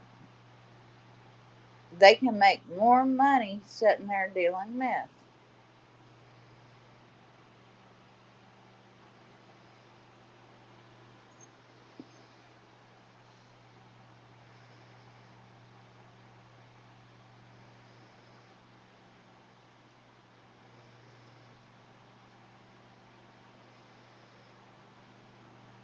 I would have to sit down and do the math on it, but it wouldn't take me long to get out and collect some data as to what meth is going for on the streets. I could get out and talk to some people, and by tonight, well, let's see, by tomorrow, I could probably have some figures as to how long it takes to make $75,000.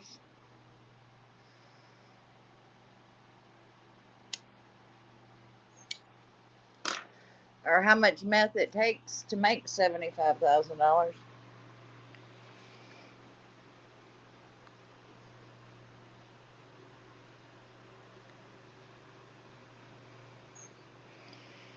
Lawson's crazy as hell. You can look at them people and tell. They're all eat up with it.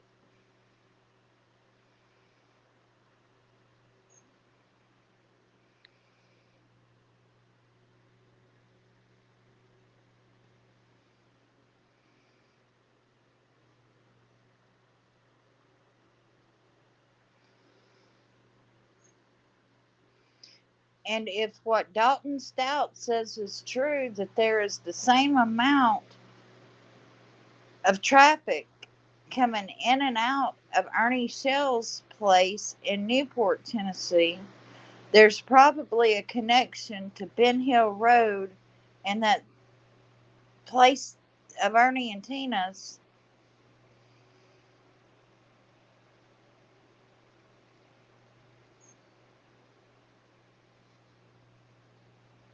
drug wise.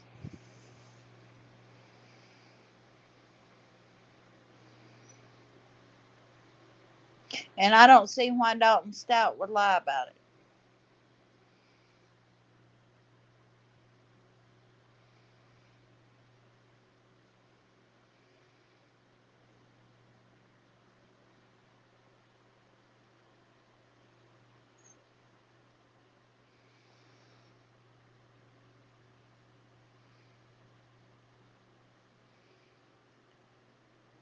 Well, in that video where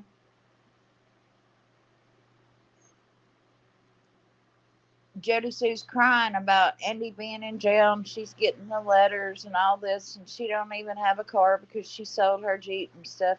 Well, during that time, Don was the one taking her back and forth to the store and back and forth here and back and forth there. So I know her and Don had some kind of friendship.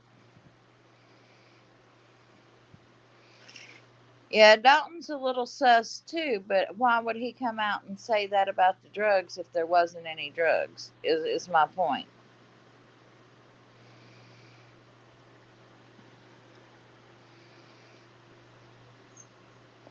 You don't come out and make that kind of accusation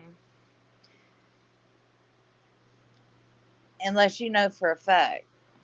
And he seemed like he knew for a fact that there was traffic in and out of that place 24/7. And look at Ernie. He's messed up 25 hours a day, and there's not but 24 hours in a day.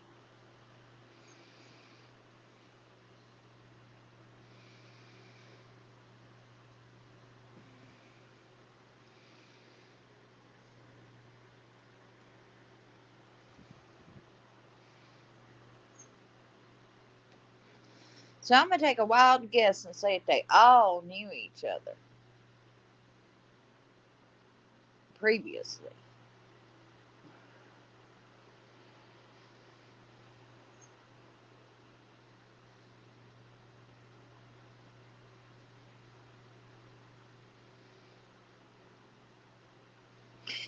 And I'm going to take one more stab in the dark.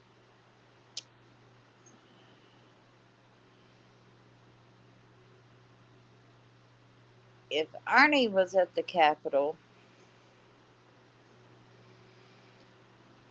and JLR was at the Capitol and Andy and Jody Sue might have been at the Capitol,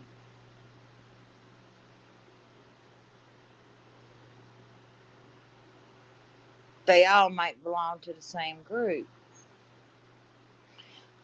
And that's just a stab in the dark. And the only reason I say that is because we have seen openly a lot of money exchange hands. Openly. That has ranked witnesses to where they could not testify to a grand jury.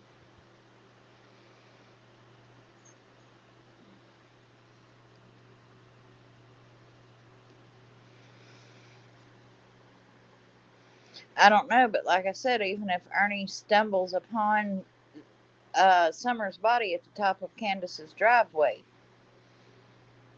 none of that evidence is going to be admissible in court because of everything else that's happened on YouTube. Candace will never serve a day in jail.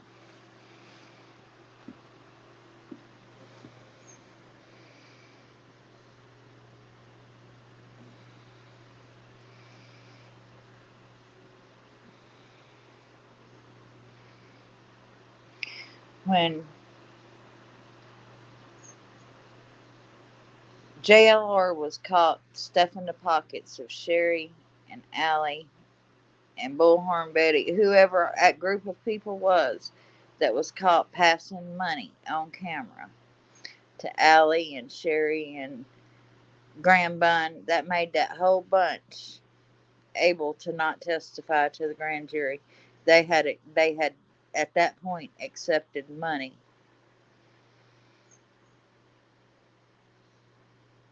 And that is why we should not badger witnesses from a YouTube standpoint. And we damn sure should not pay them because now they are useless to a grand jury. They are useless as witnesses. We're sitting back wishing for an indictment. But the reasons there's not going to be one anytime soon is because of shit like that happening. Oh, absolutely not, Leanne. I've done covered that. I don't even think that she understood the question and how he worded it. And he is just up there looking for more donations and trying to make more money.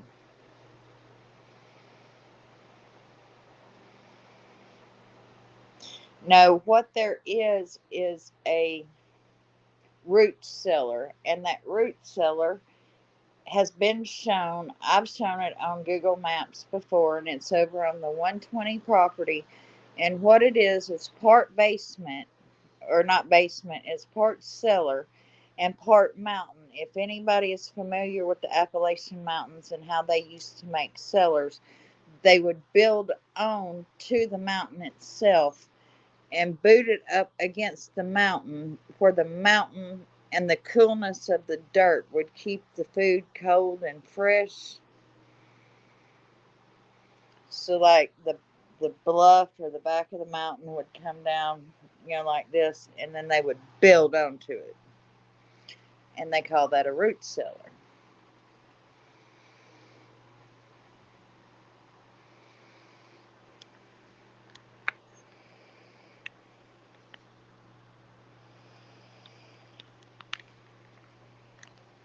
It doesn't matter if it was a thank you or a gesture of kindness or anything like that. It was still money being exchanged. It can be looked at in a lot of ways. And I'm telling you how the grand jury looks at it.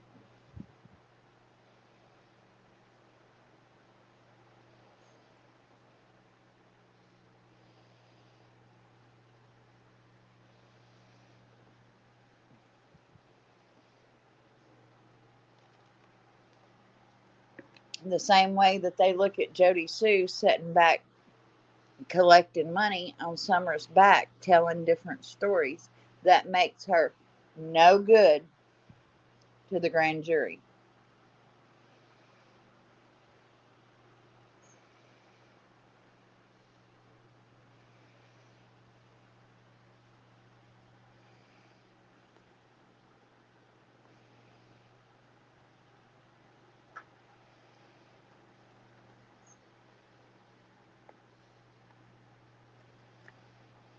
Well, because the defense is going to ask them in trial, have you ever given testimony, paid or otherwise? It's just like a paid informant. It does not look good. And the defense is going to have a field day with it. And it weakens the case when you do not have a body. When you're trying to produce a circumstantial case and you have a witnesses that has been given money or given gifts or given anything, it does not look good. And especially to the prosecution, the defense is going to eat it alive. Exactly.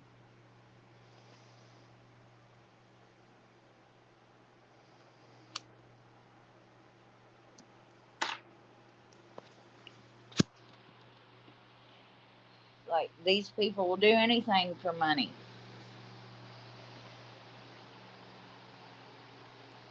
is what they're going to say. Just like Jody Sue changing her story so many darn times.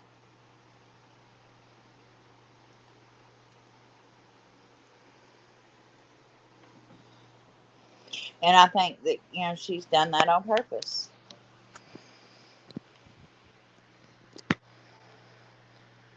Well, I'm not saying any of them has lied, Mississippi Granny.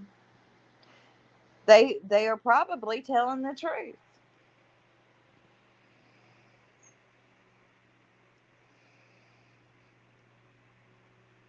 I believe most of what Leslie said about Candace making those boys lay on the pavement.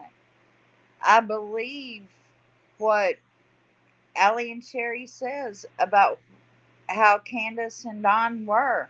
I believe what they say about the SA and the abuse. I believe them.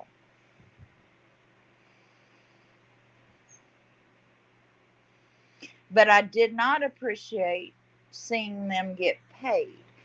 And I know how I look at it, and I know how other content creators look at it. And that's why we are still trying to hide the other two witnesses in this, and we don't want them pulled forward.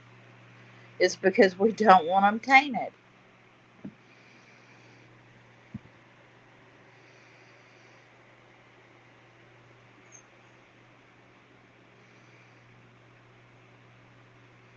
Oh, yes, absolutely. You look at the Evelyn Boswell case, and that little girl was only missing for a couple of weeks.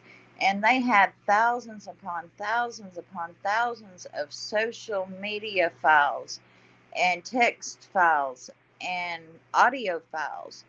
And there was so many of them that the defense was filing motions that the jury for the jury to not be able to hear all of these files, because her little autopsy was already so bad that they were just afraid that the jury was just going to fry her,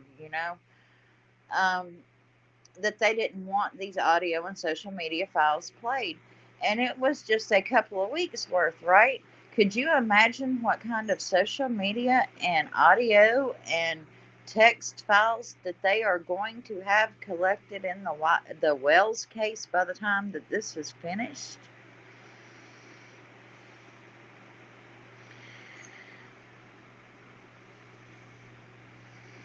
I think that the holdback on any kind of arrest or indictment is the hope that they can produce a body, not just a scenario.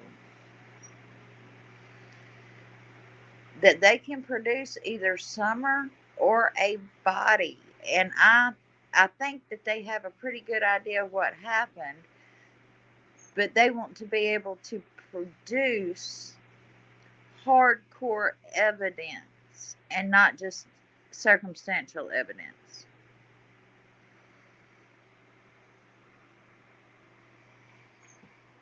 Y'all have heard me talk about this little girl's case, I'm sure, before, from close to here, Andrea Gonzalez, and she was 5 years old. and in November she will be gone 30 years. And it was one of the first cases that I was an active searcher in. And it was the same situation. There was pills laid all over the floor. Her mom and dad claimed she had behavioral problems. They were drug addicts, they were alcoholics, and this kid just vanishes into thin air. A few months go by. They found, I don't remember how long. Like I said, it's been 30 years. Her stepmama finally admits to scalding her in hot bath water. They take her to trial. Then, during the trial, the daddy admits to dumping her body into Upper Bear Creek Lake, which is kind of like a small dam. So we go to searching this lake, and we cannot find this baby's body anywhere. They take him to trial. Both of them capital murder. It's all circumstantial evidence because we cannot produce this baby's body anywhere. They finally go down for second degree murder. They each serve about 5 years. That's it, 5 years. We have to look at them for the next 20 years in this community, knowing what they done to this baby, and watch them drug and drink and carry on like the Wells for the next 20 years until he finally dies of liver cirrhosis.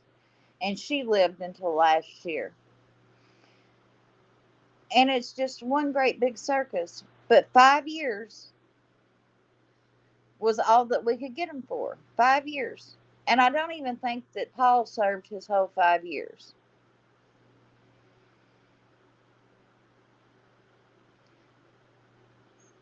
So I would hate to see that with Summer's mom and dad. I would hate to see that Summer don't get that kind of justice because we rushed to trial. I would like to give it a little more time and see. It's not even quite been a year. We've waited longer on other cases. Let's give it a little bit longer and see if we can't figure out really what happened to her or produce a body. And maybe we can get them for something besides child abuse, because right now the only thing that we can prove with 100% certainty is child neglect. That's a Class E felony in Tennessee for Summer, and it is just misdemeanors on the boys. So they're going to serve little to no jail time.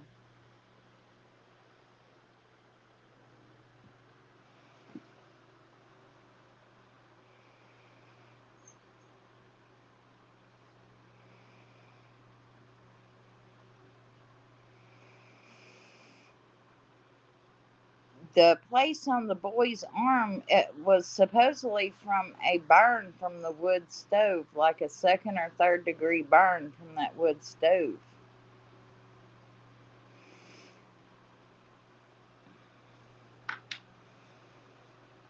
It was supposed to be a really bad burn.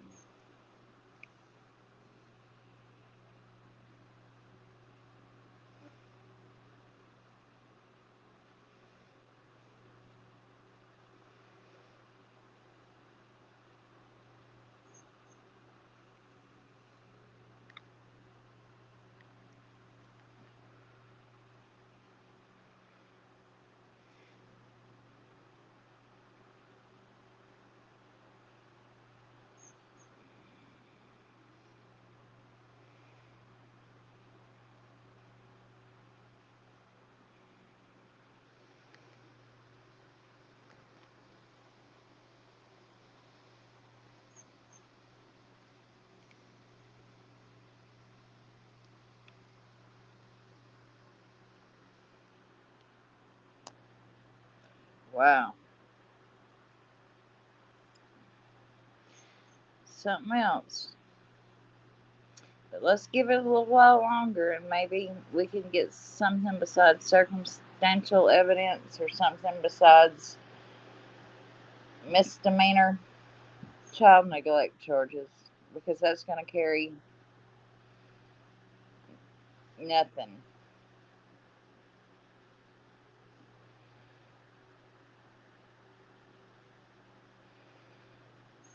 So,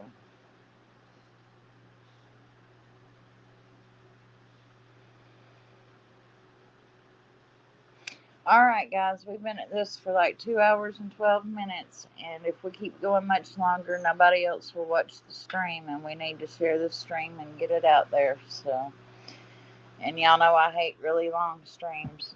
I don't watch streams that's over 2 hours long myself. So,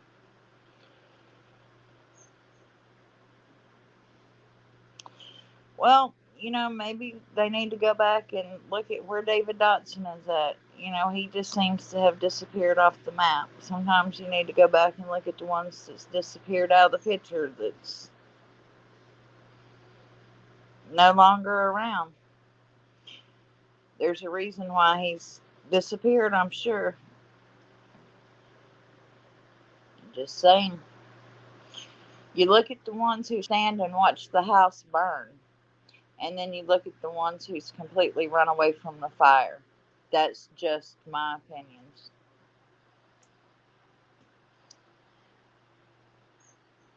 But I love you guys, and thanks for hanging with me. It's been really fun, and I love you guys.